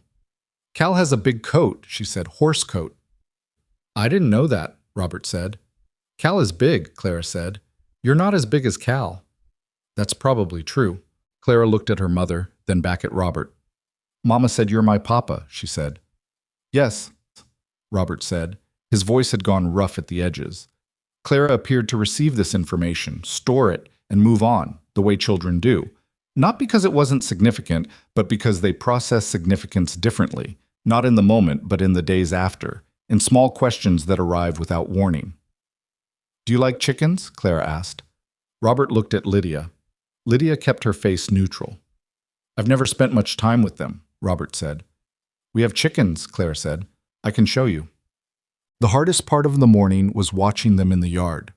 Lydia stood at the kitchen window with her coffee and watched Robert following Clara through the chicken yard, and Clara pointing at each chicken with the authority of an expert and explaining things.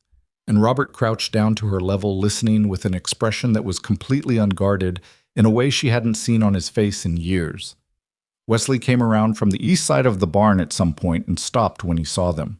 He looked at the two of them, father and daughter, and then his eyes found Lydia at the window, and she couldn't read the look from that distance, but she held it. He went back to the wall. She washed the cups and tried not to feel the particular vertigo of having 2 separate lives occupying the same physical space. Robert came inside an hour later. Clara had stayed outside, absorbed in some project involving the wooden horse and the fence rail. He sat down. He didn't say anything for a moment. "She's remarkable," he said. "Yes," Lydia said. You did that. We both. She stopped. Yes, I did.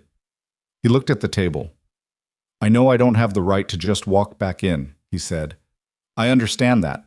But I'd like to know her, if you'd let me. He paused. I've got work in Billings, a foreman position at a freight company. It's steady. I'm not the same man who, Robert, Lydia said. I believe you that you've changed. I'm willing to believe that because the alternative, that you haven't changed at all, is too depressing to sit with. She folded her hands. But changed or not, you can't be your father from Billings and also from Cincinnati. You have to decide where you're going to be. I thought, if you came back, I told you, I'm not going back. Then Montana, he said. Don't make promises today, Lydia said. You've been here 3 hours. Don't make promises that are 3 hours old. She said it not unkindly, but firmly. Write to me from Billings. Come back in the summer when the roads are good. Show Clara you can stay. He was quiet for a long time. Is there anything for me here? He said. Is there any... He looked toward the window, toward where Wesley was visible at the barn wall. Any chance? Lydia looked at him. She thought about what was honest. She owed him honesty. Not the kindness of vagueness, not the cruelty of false hope. No, she said. Not in the way you mean. I don't know what's here yet. I'm still figuring that out. But it's not with you, Robert. I think we both know that. She paused. That's not the same as saying you can't be her father. Those are separate things. He nodded, slowly. Okay, he said. He left after lunch. Lydia made a meal. There was bread and cold meat, and she put it on the table without ceremony.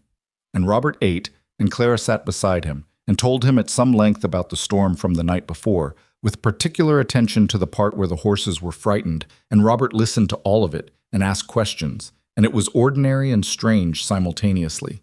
Wesley ate too, at the same table, and the meal was quiet in a way that took some effort to maintain, but that everyone maintained. When the stage came through at 2 o'clock, Robert was at the gate with his bag. Clara had been told he was leaving. She'd taken this with the same pragmatic acceptance she'd shown everything about him. She stood at Lydia's side and looked at him with that particular serious face. You coming back? She asked. Robert crouched down. Yes, he said. I'm going to come back. Clara appeared to weigh this. Okay, she said. He looked at her for a moment, and then he looked up at Lydia over Clara's head, and whatever had needed to pass between them passed. Thank you, he said. For letting me go catch your stage, Lydia said. He went. The afternoon settled. Clara napped. Lydia sat on the porch steps with her hands in her lap and the mountains in front of her, and tried to locate herself in the middle of the day, the way you do after something large has passed through. Wesley came and sat beside her on the steps. Not close, just present. They didn't say anything for a while. She asked him if he was coming back, Lydia said finally. He said yes. Will he? I think so, Lydia said. I think he means it this time. Whether meaning it and doing it are the same thing for him, I genuinely don't know. They weren't before. What will you do if he does? Let him be her father, Lydia said. That's all he can be now, but she deserves that much. Wesley looked at the road where the stage had gone. You handled that well, he said. I don't know if I handled it, Lydia said. I just did it. He looked at her sideways. You could have turned him away at the gate. Yes, she said. But then Clara would spend the rest of her life wondering what her father was like. And I'd be the one who kept her from knowing. That's too heavy a thing to carry. You think a lot about what she'll carry, Wesley said. It's all I think about, Lydia said. She didn't choose any of this. The least I can do is make sure the choices I make for her are the ones she'd make for herself if she could. Wesley was quiet. Marin would have been like that, he said. He said it almost to himself, looking at the ground. She used to think that way, about the people around her, about what they'd need before they knew they needed it. Lydia looked at him. He became aware of what he'd said and where he'd said it. He didn't retract it, but he shifted slightly. I'm not, he started. I know, Lydia said. He looked at her. I know, she said again, quietly. You don't have to explain. He looked back at the mountains. I miss her, he said, very flat, very factual. The way he said all the hard things, without ornamentation, because ornamentation cost him something he didn't have. I know you do, Lydia said, and I can see that you're different from her. I'm not confusing anything. Wesley, she said, I know. He looked at his hands on his knees. I don't say things right, he said. I never have. Maren used to... He stopped, started again. She used to say I needed a translator. You say things fine, Lydia said. You just say less of them than most people. He almost smiled. Not quite, but almost. That's a generous way to put it, he said. Garrett Holt came back 6 days after Robert Hartwell left, and this time he didn't come alone and he didn't bother with pleasantries. There were 4 of them. Holt, his hired man with the narrow face, and 2 others she didn't know. One of them had the bearing of a minor legal official, carrying a leather satchel and wearing a coat that was trying too hard. And the other was large and quiet in the way that men are when their function is to stand somewhere and look like a problem. They arrived on a Monday morning when Wesley had gone into Mill Haven for supplies. Lydia was in the yard when she heard them coming and stood her ground, one hand on the fence post, watching them pull up. Mrs. Hartwell, Holt said. That small, fixed smile. I was hoping to catch Wesley, but you'll do. He's not here, Lydia said, and whatever you have to say to him, you can say when he's back. Holt gestured to the man with the satchel, who stepped forward and produced a document. Mr. Carter is in arrears on a loan, the man said. He had the practiced voice of someone who delivered bad news professionally. The note was held by Millhaven Savings and has been acquired by Mr. Holt's company as of last month. The terms require payment in full within 30 days, or the property is subject to claim. Lydia looked at the document. She didn't reach for it. What company? She said. Western Territorial Holdings, the man said. That's Holt's company. Mr. Holt has business interests, yes. Lydia looked at Holt. He had settled into the comfortable posture of a man watching something inevitable happen. He bought Wesley's debt, she said. Not a question, stating it so she could hear it clearly. A legitimate business transaction, the man said. And the 30 days, when does that start? It started 15 days ago, Holt said pleasantly, when the acquisition was complete, so there are 15 days remaining. Lydia didn't move. How much? She said. The outstanding principal is $420, the man said, plus interest. She looked at Holt. You've been waiting for this, she said. The land, the debt? You've been waiting for the right moment. I've been patient, Holt said. Wesley Carter has had 4 years to sell at a fair price. He chose not to. Circumstances change. $420 is not a price, Lydia said. It's a weapon. Holt's smile didn't change. You have 15 days, he said. Tell Wesley I'd still prefer to handle this quietly. He knows where to find me. They rode out. Lydia stood in the yard for a long time after they left. The morning was bright and still and indifferent to what had just happened in it. A chicken crossed the yard. Somewhere in the barn, Calhoun stamped once. She went inside and sat at the table and looked at the wall and thought, $420, 15 days. She thought about what Wesley had said. Things are tight, not desperate. She thought about the account papers on his table. She thought about Holt's face, that patience in it, the patience of a man who had been arranging something for a long time and was now watching it arrive. She got up. She went to the shelf where Wesley kept his papers, and she stood in front of it for a moment, aware that she was looking at something private. Then she thought about 15 days and opened the ledger. She was not an accountant, but she'd kept her own accounts since she was 18. A woman living alone with a child learned to track money with precision, or she didn't survive. And she could read a ledger. She went through it carefully, page by page. Wesley was not broke, but $420 was not something he had sitting somewhere waiting. The ranch operated on margins that left no such reserve. After feed, upkeep, the loan payments he'd been making regularly, the small wage he paid her, there was nothing left that would cover it. She closed the ledger and put it back. She sat down again and thought about Maren, who had died in February and taken the child with her, and about Wesley carrying 4 years of this ranch alone. The debt accumulating the way debt does when you're working too hard to look at it directly. She thought about Holt watching from 10 miles east, patient, waiting for the number to get large enough. She thought about what she knew how to do. She was in the kitchen when Wesley came back from Mill Haven that afternoon, and she told him immediately. She'd learned already that delaying difficult news was a cruelty she wouldn't inflict. She told him what Holt's man had said. She told him the number and the days remaining and the name of the company. She told him she'd read the ledger, and she said that directly, without apology, because there wasn't time for anything except the truth. Wesley sat down. He was quiet for a long time.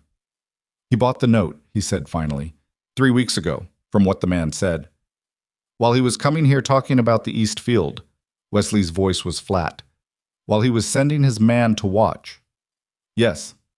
He put his hands on the table. She could see the control in it, the deliberate placement, the effort of sitting still with something large. I can't cover it, he said. I know. I can't sell the East Field in 15 days, even if I... You're not selling the East Field, Lydia said. He looked at her. He wants you to feel like there's no option, she said. That's the whole point of the 15 days. It's a designed window, short enough that you can't raise the money honestly, but long enough that he can claim he gave you a chance. She'd been thinking it through all afternoon, pacing the kitchen while Clara napped. He's done this before. I'd bet on it. There'll be a pattern. What do you mean, a pattern? Men like Holt don't invent new schemes, Lydia said. They find something that works and they repeat it. If he acquired your debt, he's acquired other debts, other ranches. We need to find out who else he's done this to. Wesley looked at her. And then what? He said. Then we find out if what he's doing is legal, Lydia said. Buying debt is legal. Manipulating the terms, changing what was agreed, isn't. The original note had terms. If Holt's company changed anything when they acquired it, that's a different matter. I'm not a lawyer, Wesley said. Neither am I, Lydia said. But there's a land office in Billings, and there's a territorial court, and there's Pearl's husband, who's been here 15 years and knows every rancher in the valley. She paused. You're not in this alone. Wesley looked at her for a long moment. There was something she couldn't quite name in his face. Not relief exactly, because relief was premature, and he wasn't a man who felt things prematurely, but something that was adjacent to it. The look of a man who has been carrying something in both hands for a very long time and has just been told he can set it down for a moment. Why are you doing this? He said. It was a genuine question, not defensive, just honest. Lydia thought about the platform in November, about 43 cents and a sleeping child and the cold, about what she'd said to him in this kitchen on her first morning here. I'm not doing it because I have to. Because this is where I live, she said, and people who live somewhere protect it. He held her gaze. All right, he said. Pearl Caswell came the next morning, and Lydia had barely finished explaining before Pearl was already listing names. 3 ranchers in the valley who'd had dealings with Holt in the past 2 years, 2 of them having sold land under pressure, one of them having lost property after a debt acquisition that moved faster than anyone had expected.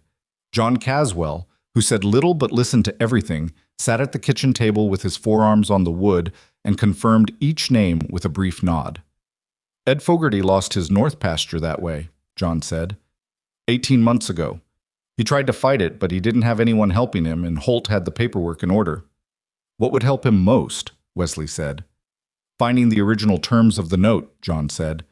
If Holt changed anything, interest rate, payment schedule, anything, when he acquired it, that's fraud. The territorial court takes that seriously. Where's the original note? Lydia asked. Wesley went to the shelf. He found it in the back of a folder, behind the ledger, a document he'd signed 6 years ago at Millhaven Savings, in the careful hand of a bank officer who'd since retired and moved east. He brought it to the table. They spread it out. The original terms were clear. Lydia read them carefully, then read the document Holt's man had given her, which she'd kept. She found it on the second page. The interest rate, she said.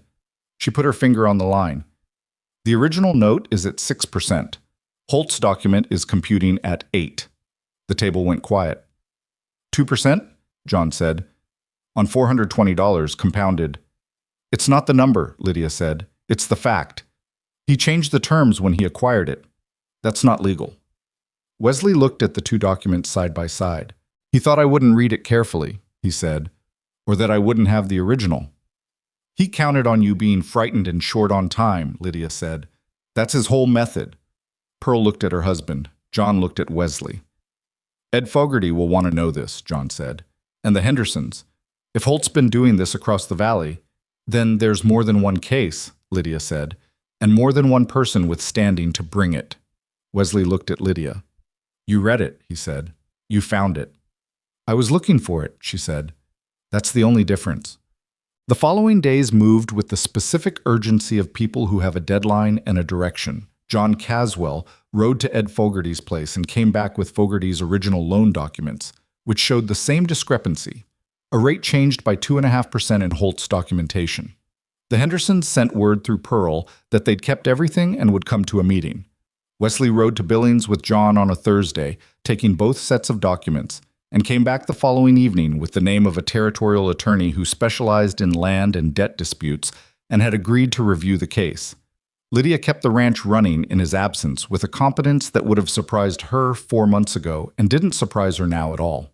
She fed the horses, managed the chickens, kept Clara from making unilateral decisions about which animals required closer inspection, patched a section of fence that had been weakened in the storm, and cooked 3 meals a day, and made sure there was something warm when Wesley came back on Friday evening, looking tired and cautious, and something else she chose not to examine too closely.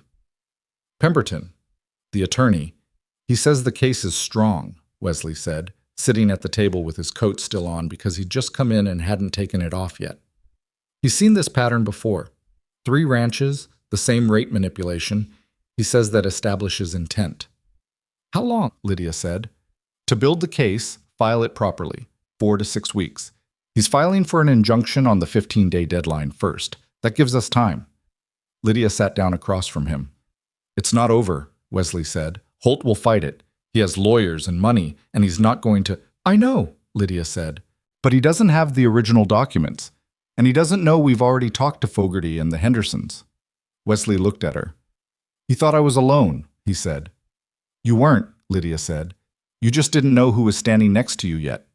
Clara came padding in from the back room, dragging the wooden horse by one leg, wearing the expression of someone who has just woken from a nap and has not yet made peace with the world. Wesley, she said, with the solemnity of a judge delivering a verdict. Clara, Wesley said. You were gone, she said. I was, he said. I'm back. Clara assessed this for a moment. Then she climbed up onto the chair next to him. She could do it herself now, had been able to for a month, and was fiercely proud of this capability, and settled herself and put the wooden horse on the table between them. Cal missed you, she said. I told him you were coming back. Did he believe you? Yes, Clara said with perfect confidence. Wesley looked at the horse, at Clara's hands small and certain on the table. His face was doing the thing it did, the door opening and then closing, but a little slower this time. Lydia watched him look at her daughter and felt something settle in her chest like the last piece of a thing coming to rest. She got up and went to the stove to put the kettle on, and the kitchen was warm and the evening was coming down outside, and somewhere in Billings, a territorial attorney was reading the original terms of a loan that Garrett Holt had believed no one would ever look at closely enough to matter. He'd been wrong about that. He'd been wrong about a lot of things. The injunction came through on a Wednesday, 8 days before Holt's deadline expired. Wesley got the telegram from Pemberton's office in Billings in the afternoon, and he came in from the road holding it with the careful stillness of a man who has learned not to trust good news until he's read it twice. He set it on the table and Lydia read it standing beside him, and when she finished, she read it again, and the second time the words settled into something real. Injunction granted, deadline suspended pending territorial court review, hearing scheduled 6 weeks hence, original loan terms to govern until resolution, Holt's counsel notified, 6 weeks. It wasn't over. Pemberton had said it plainly. Holt would contest, would bring his own attorneys, would attempt to establish that the rate change was a clerical matter rather than an intentional alteration. These things took time and were not guaranteed.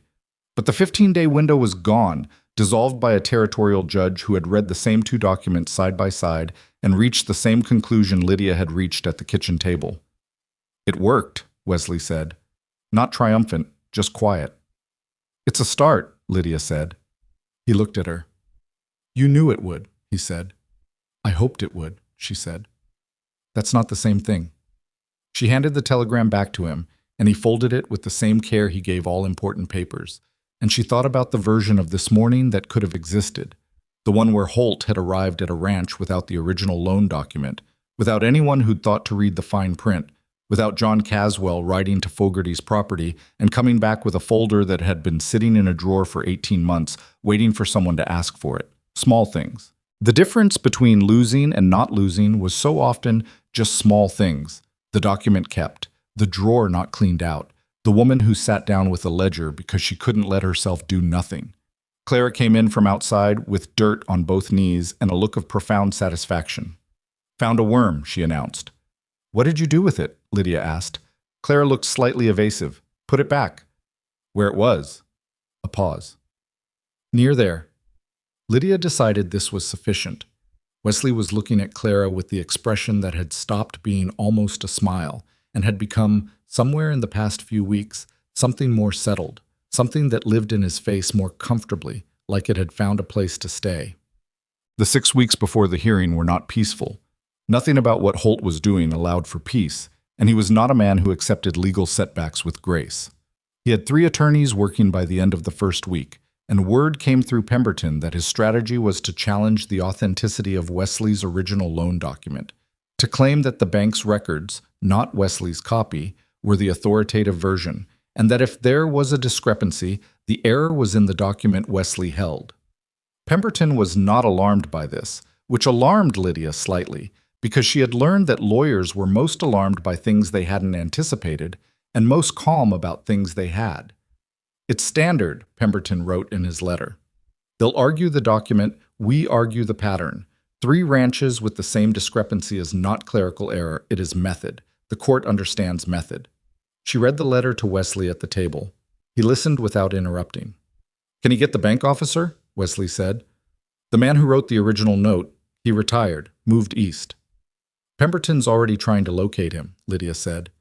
"If he can testify about what the original terms were, what he wrote, that ends the document argument. And if he can't find him? Then we rely on the pattern," Lydia said. "Fogarty, Henderson, you. 3 sets of documents with the same change in the same direction. That's not coincidence." Wesley was quiet for a moment. "Holt knows we have the other ranchers," he said. "Yes. That's why he's going after the document," Wesley said. "He can't explain the pattern, so he wants to make everything uncertain. Make the judge feel like he can't be sure of anything." "That's exactly right," Lydia said. She looked at him. "You understand this." "I understand men like Holt," Wesley said. "I've known him for years. The land thing, the debt thing. It's the same move, different game. He makes the situation complicated enough that the other person loses faith in their own position." He put his hands flat on the table. "I almost did, when they wrote up that Monday. I almost thought, maybe there's no point." "But you didn't walk away from the East Field," Lydia said. "No. And you kept the original loan document in a folder on a shelf for 6 years instead of throwing it out." "Maren kept it," Wesley said. "She kept everything. I just didn't clear it out." Lydia looked at the shelf where the papers lived. "Then she helped," Lydia said. "In a way." Wesley was quiet for a long time. "Yes," he said finally. "She did." John Caswell rode to 3 other properties in the valley over the following 2 weeks and came back each time with more. Not all of them involved debt. One was a boundary dispute that had been resolved suspiciously in Holt's favor. One was a water rights matter, but the shape of it was consistent. Holt identified properties he wanted, found the pressure point, debt, a dying spouse, a bad harvest year, and applied it with patience and precision.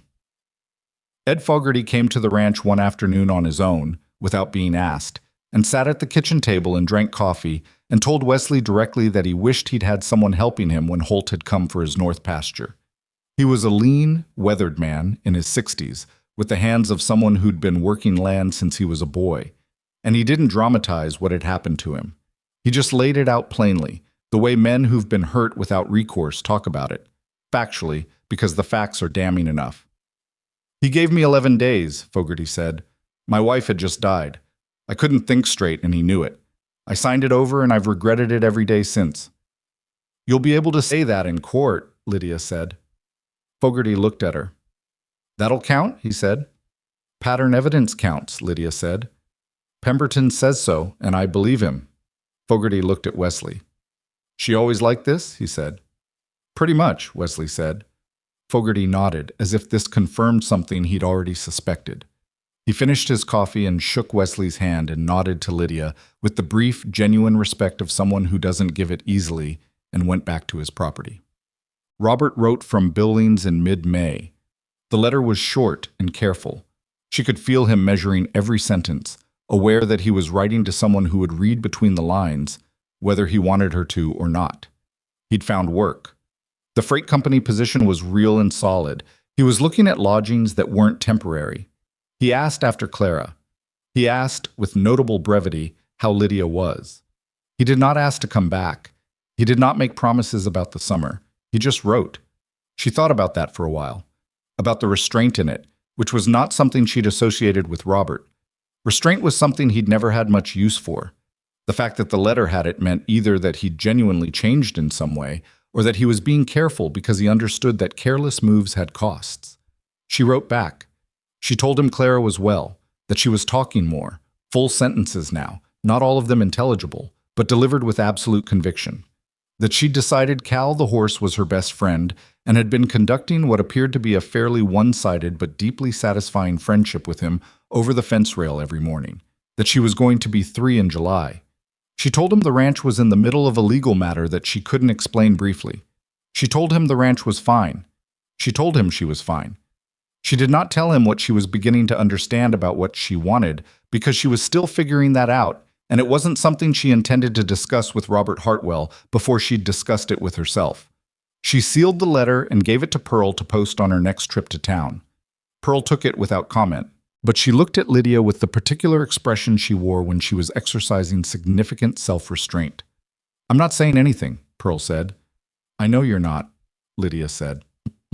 The court hearing in Billings was on a Thursday in late June, and Wesley and Lydia rode up together on the Wednesday, leaving Clara with Pearl and John, who had offered without being asked the way good people do when they understand something is important.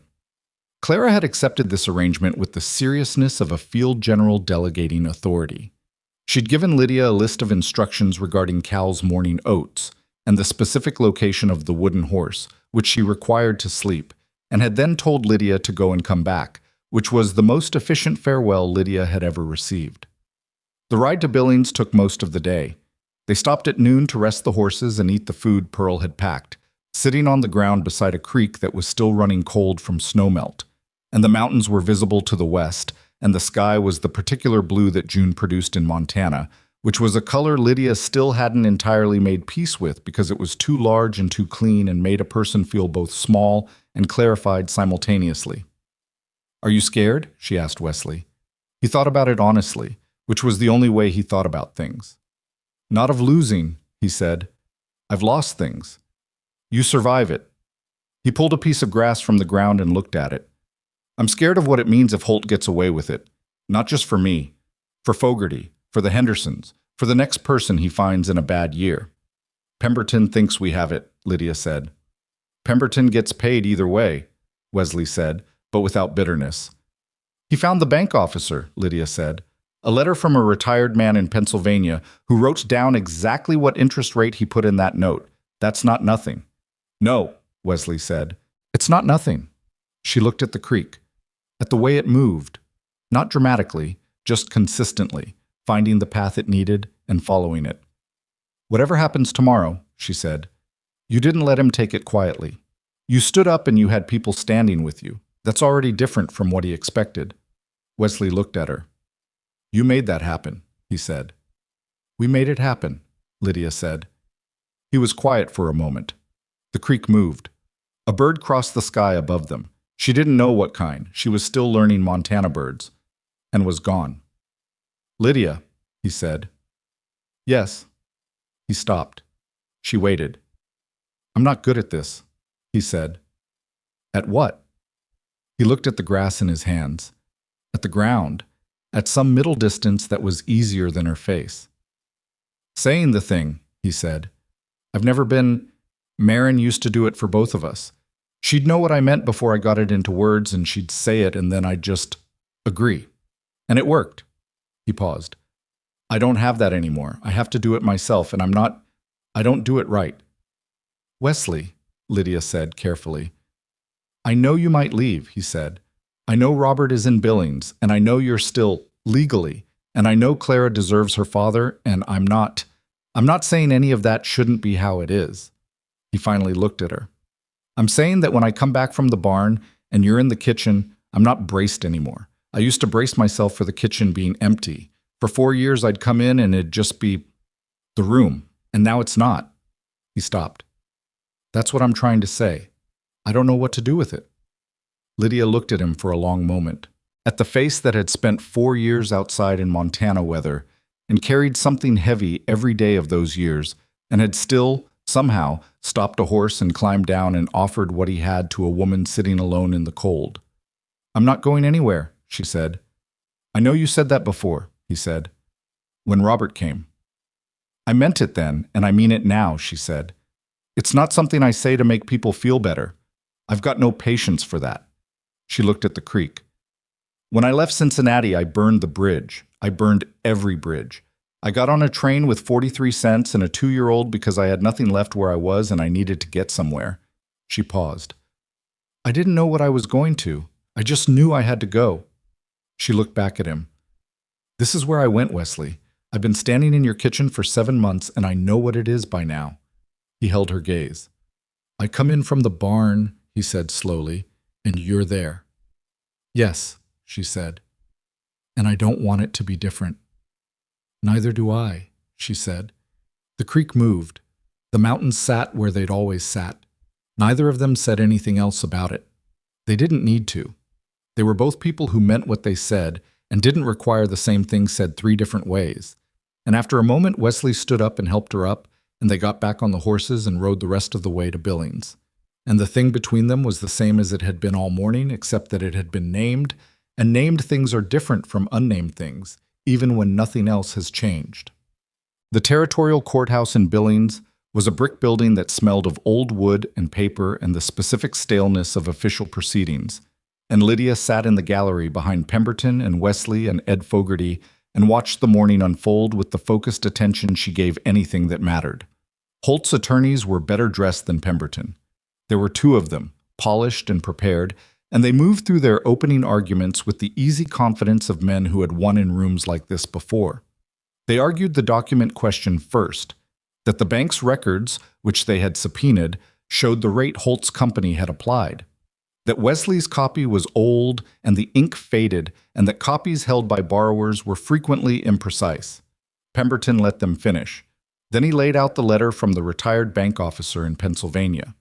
The man's name was Harold Geddes, and he had retired to his daughter's farm after 40 years in banking, and he had, as Pemberton had requested, written a sworn statement about the loan he had processed for Wesley Carter in the spring of 6 years ago. He remembered it because he remembered Wesley, a young widower, he'd written, who had come in after losing his wife and needed to restructure to keep the ranch going. He had written the rate at 6% because that was the rate the bank offered, and he had put it in the note, and he said so plainly and under oath. The room was quiet when Pemberton finished reading it. Holt's lead attorney objected. Pemberton had expected the objection and had the territorial statutes ready. A sworn statement from a material witness was admissible. The judge, a compact, gray-haired man named Aldrich, who had been on the territorial bench for 11 years and had the look of someone who had stopped being impressed by polished attorneys around year 3, sustained the admissibility and told Holt's attorney to proceed with cross-examination, which he could not do because Geddes was in Pennsylvania. Then Pemberton called Ed Fogarty. Fogarty sat in the witness chair the way he sat everywhere, solidly, without adjustment, as if the chair was just another piece of ground he was standing on. He answered Pemberton's questions in short, complete sentences. He described what had happened with his north pasture. He produced his original loan document. He identified the discrepancy in Holt's version. Then the Henderson representative testified, 2.5% difference on their loan, same direction, same method. Lydia watched Holt from the gallery. He sat at his table with his attorneys and he was very still, not the comfortable stillness of a man who expected to win, but the rigid stillness of a man holding something in. Pemberton's closing argument was not dramatic.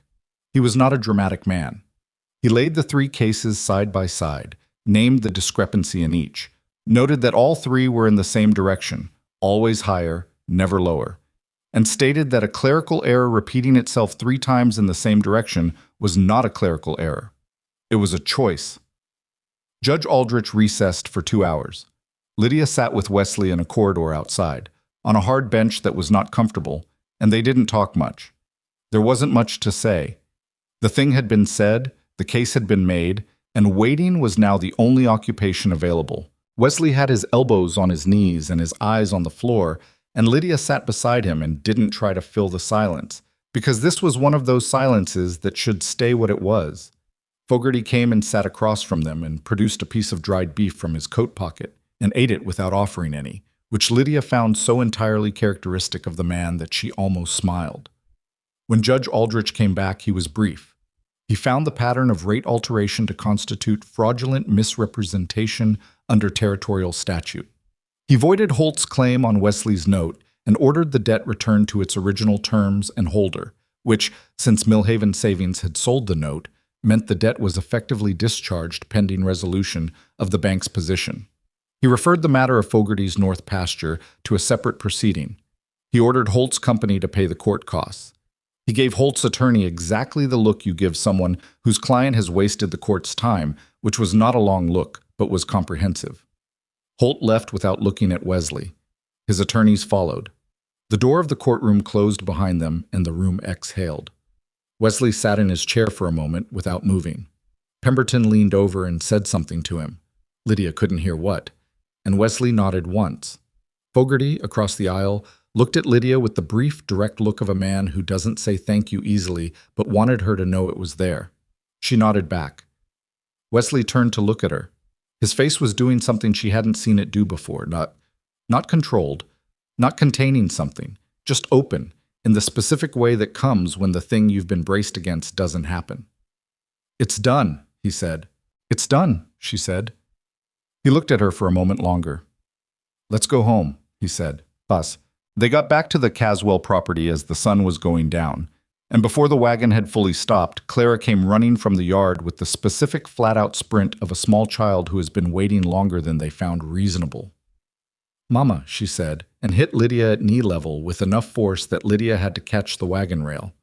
"I'm here," Lydia said, lifting her. "I'm here, sweetheart." Clara grabbed her around the neck and then immediately leaned back to look at her face and make her assessment. Then she looked at Wesley, who had climbed down and was standing nearby. "You came back," Clara said to him. The same tone she'd used in April. The tone of a small judge reading a verdict she'd already known but needed confirmed. "I did," Wesley said. Clara appeared to consider this, then extended her arms toward him with the imperial certainty of someone who has decided they want to be held and does not expect to be refused. Wesley took her. He did it the way he'd learned to over the past months, one hand under her, one steadying, and Clara settled against his shoulder with the complete physical trust that children give to the people they've decided are safe. And Wesley stood in the Caswell yard in the going-down sun with this child on his shoulder, and his eyes went to some middle distance that had nothing to do with geography. Pearl was on the porch watching.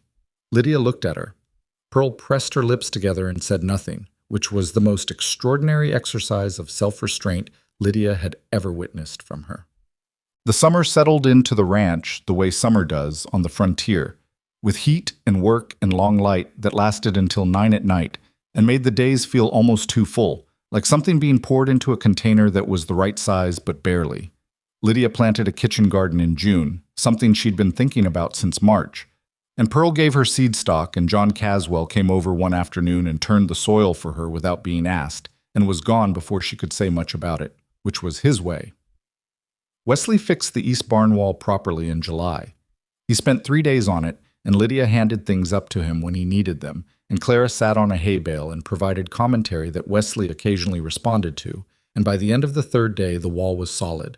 Not perfect, not new, but the kind of solid that means it's not going anywhere. He came down from the ladder and looked at it. "Should have done that last fall," he said. "You did it now," Lydia said. He looked at her sideways. "You do that," he said. "Do what?" "Take the reasonable position on things. When I'm busy being hard on myself, you just say the thing that's actually true." I spent a long time being hard on myself, Lydia said. It didn't accomplish anything useful. He looked at the wall. Is that something you learned or something you always knew? Learned, she said. The hard way. Most useful things are. Robert came in August, as he'd said he would. He came on a Saturday and stayed 2 days, and he was quieter than he'd been in April. Not subdued, just more careful, as if he'd been practicing the version of himself he wanted to bring. He sat on the porch with Clara on Saturday morning, and she showed him things. The garden, the chickens, Cal over the fence rail, with the proprietary pride of a child showing someone around the world she'd built. And he followed and looked and listened, and he was good at it in a way that surprised Lydia. She watched from the garden and felt something she hadn't expected. Not jealousy of his ease with Clara, not resentment of his late arrival into her daughter's life, but something quieter and more complicated, something like relief. That he was capable of this. That Clara would have a father who could sit on a porch and follow her around and look at the things she showed him. That evening, while Clara was asleep, Robert sat in the kitchen with Lydia and Wesley and drank coffee, and the three of them had a conversation that was awkward in the way that necessary conversations are. Not hostile, not warm, just real. I want to come more regularly, Robert said. He addressed it to Lydia, but he was aware of Wesley. She could see that. He wasn't performing for Wesley or appealing to him. He was just aware of him the way you're aware of someone who has weight in a room. Every month, if you'll allow it. I want her to know me. Yes, Lydia said, if you make it work. I will. Robert, she said, I believe that you mean that. I need you to know that if you stop meaning it and you don't come, I won't cover for you. I won't tell her you're coming and you don't arrive. If you make a promise to her, you keep it. Robert looked at his cup. Understood, he said. She doesn't need to be protected from the truth, Lydia said. She's a resilient child, but she's also a child who will remember exactly what you said and exactly what you did. So mean what you say and do what you mean. Robert nodded. Wesley said nothing. He didn't need to. His presence in that kitchen was statement enough. A man who had been there every day for 8 months, who had lifted Clara over the fence rail and carved her a wooden horse and ridden to Billings to fight for his land and come back. Robert could see that. He was not a stupid man. Are you happy? Robert asked Lydia. Just that quietly, when Wesley had gone to check the horses before dark. Lydia thought about the question. Yes, she said. I think I am. It's not what I expected happiness to look like. It's less smooth than I thought it would be. She turned her cup in her hands. But it's real, and real beats smooth in my experience. Robert looked at the table. I'm glad, he said. And he meant it. She could tell when he meant things. That had always been her particular knowledge of him, the ability to read the register beneath the words. He meant it. Be her father, Robert, she said. That's enough. That's a full thing. In September, on a Sunday afternoon, with the first edge of fall in the air, and the garden coming to its end, and the mountains beginning to show early color at the tree line, Wesley asked her to marry him. He did not do it with ceremony. He was not a ceremonial man. He did it the way he did things that mattered, directly, without preamble, and with the specific weight of someone who had thought about it for a long time before speaking. They were outside. Clara had gone to sleep inside after lunch. The horses were in the paddock. The sky was doing something complex with light and cloud, and the first suggestion of the season that was coming. He said, I'd like you to marry me, if that's something you'd consider. Lydia looked at him. He was standing at the fence rail with his hands on the top board, and he was looking at the horses because he was better with hard things when he had somewhere else to put his eyes. You're not asking because of what people in town say, she said. No. Or because of Clara. Clara is part of it, he said. She's part of everything around here. But she's not the reason. What's the reason? He turned to look at her. His face was doing the open thing, the thing it did when he stopped containing it and let it be what it was. I come in from the barn, he said, and you're there. I've told you that. I'm telling you again because it's the truest thing I know how to say about it. Before you were here, I came in from the barn, and I just kept going until it was late enough to sleep. I didn't know that was what I was doing. I do now. He paused. I don't want to go back to that, and I don't want you to be here without it being permanent. You deserve permanent. Lydia looked at the mountains. She thought about the platform in November. The cold, the dark. Clara's weight against her shoulder. The feeling of the world closing down to a single bench on a wooden platform with nothing coming. She thought about what had arrived instead of nothing. A man on a horse who'd noticed the things everyone else would have missed, who had not asked questions before offering what he had. She thought about what she'd built since, not what had been given to her, what she'd built. The curtain mended, the step fixed, the horses in the barn on the night of the storm, the original loan document found, the case made, the wall held. She thought about a 2-year-old girl who had no memory of being cold and scared on a platform because the woman holding her had decided, before she even knew how, that it was not the end. She thought about what permanent meant when you'd spent years without it. "You're not easy to know," she said to Wesley. "I know," he said. "You don't talk enough." "I know. And you leave the last spoonful in the bowl every single time, and I still don't know why." He blinked. "It's habit. My mother did it, said it kept the bowl from feeling empty." Lydia looked at him. He looked back. "Yes," she said. "I'll marry you." He exhaled, not dramatically, just the slow release of something held. "All right," he said. "All right," she agreed. Neither of them moved for a moment. The horses moved in the paddock. Cal tossed his head at something invisible and then went back to eating, because horses have priorities. "We should tell Clara," Lydia said. "She'll tell the horse," Wesley said. "Almost certainly. He'll deal with it." What? They were married in October at the Caswell house, because Pearl had insisted on it with a firmness that neither of them had the energy to resist, and because the Caswell house had room for the people who needed to be there. Ed Fogarty came. The Hendersons came. Pemberton came up from Billings, which surprised Wesley and clearly cost him something in travel time, and he shook Wesley's hand with the plain satisfaction of a man who was glad his cases ended this way. The county judge married them in John Caswell's front room, and it took 7 minutes, and Clara stood beside Lydia the whole time, holding the wooden horse. Afterward there was food.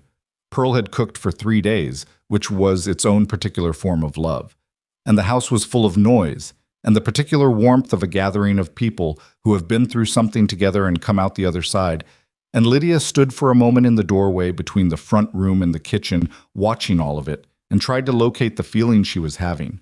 It wasn't the feeling she'd expected on a wedding day. She'd had a wedding before, a quick, sparse one, the first time, in a room that nobody had decorated. And the feeling that day had been a kind of hopeful anxiety, a bet placed on uncertain odds. This felt different.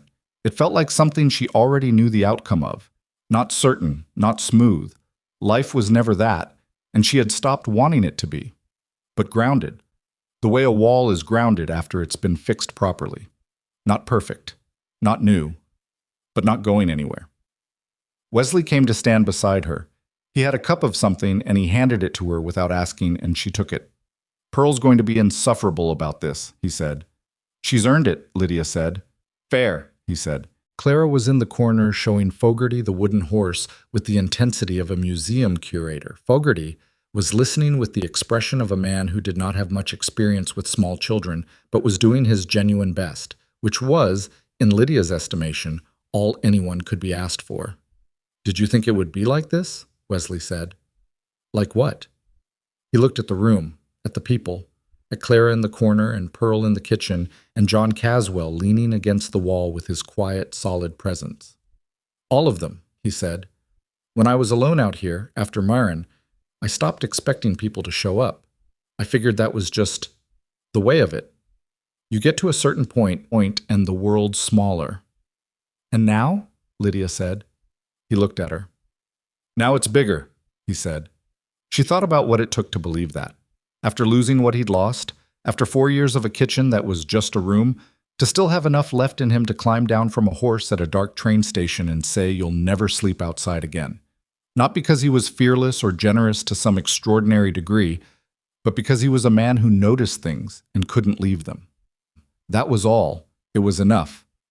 "It's bigger," she agreed. There is a particular thing that happens to women who survive the frontier, not the romantic version of surviving, which involves no actual inconvenience, but the real kind, which involves 43 cents and a bench in the cold and the slow, grinding work of making something from less than nothing. What happens is that they stop waiting for someone to tell them what they're worth.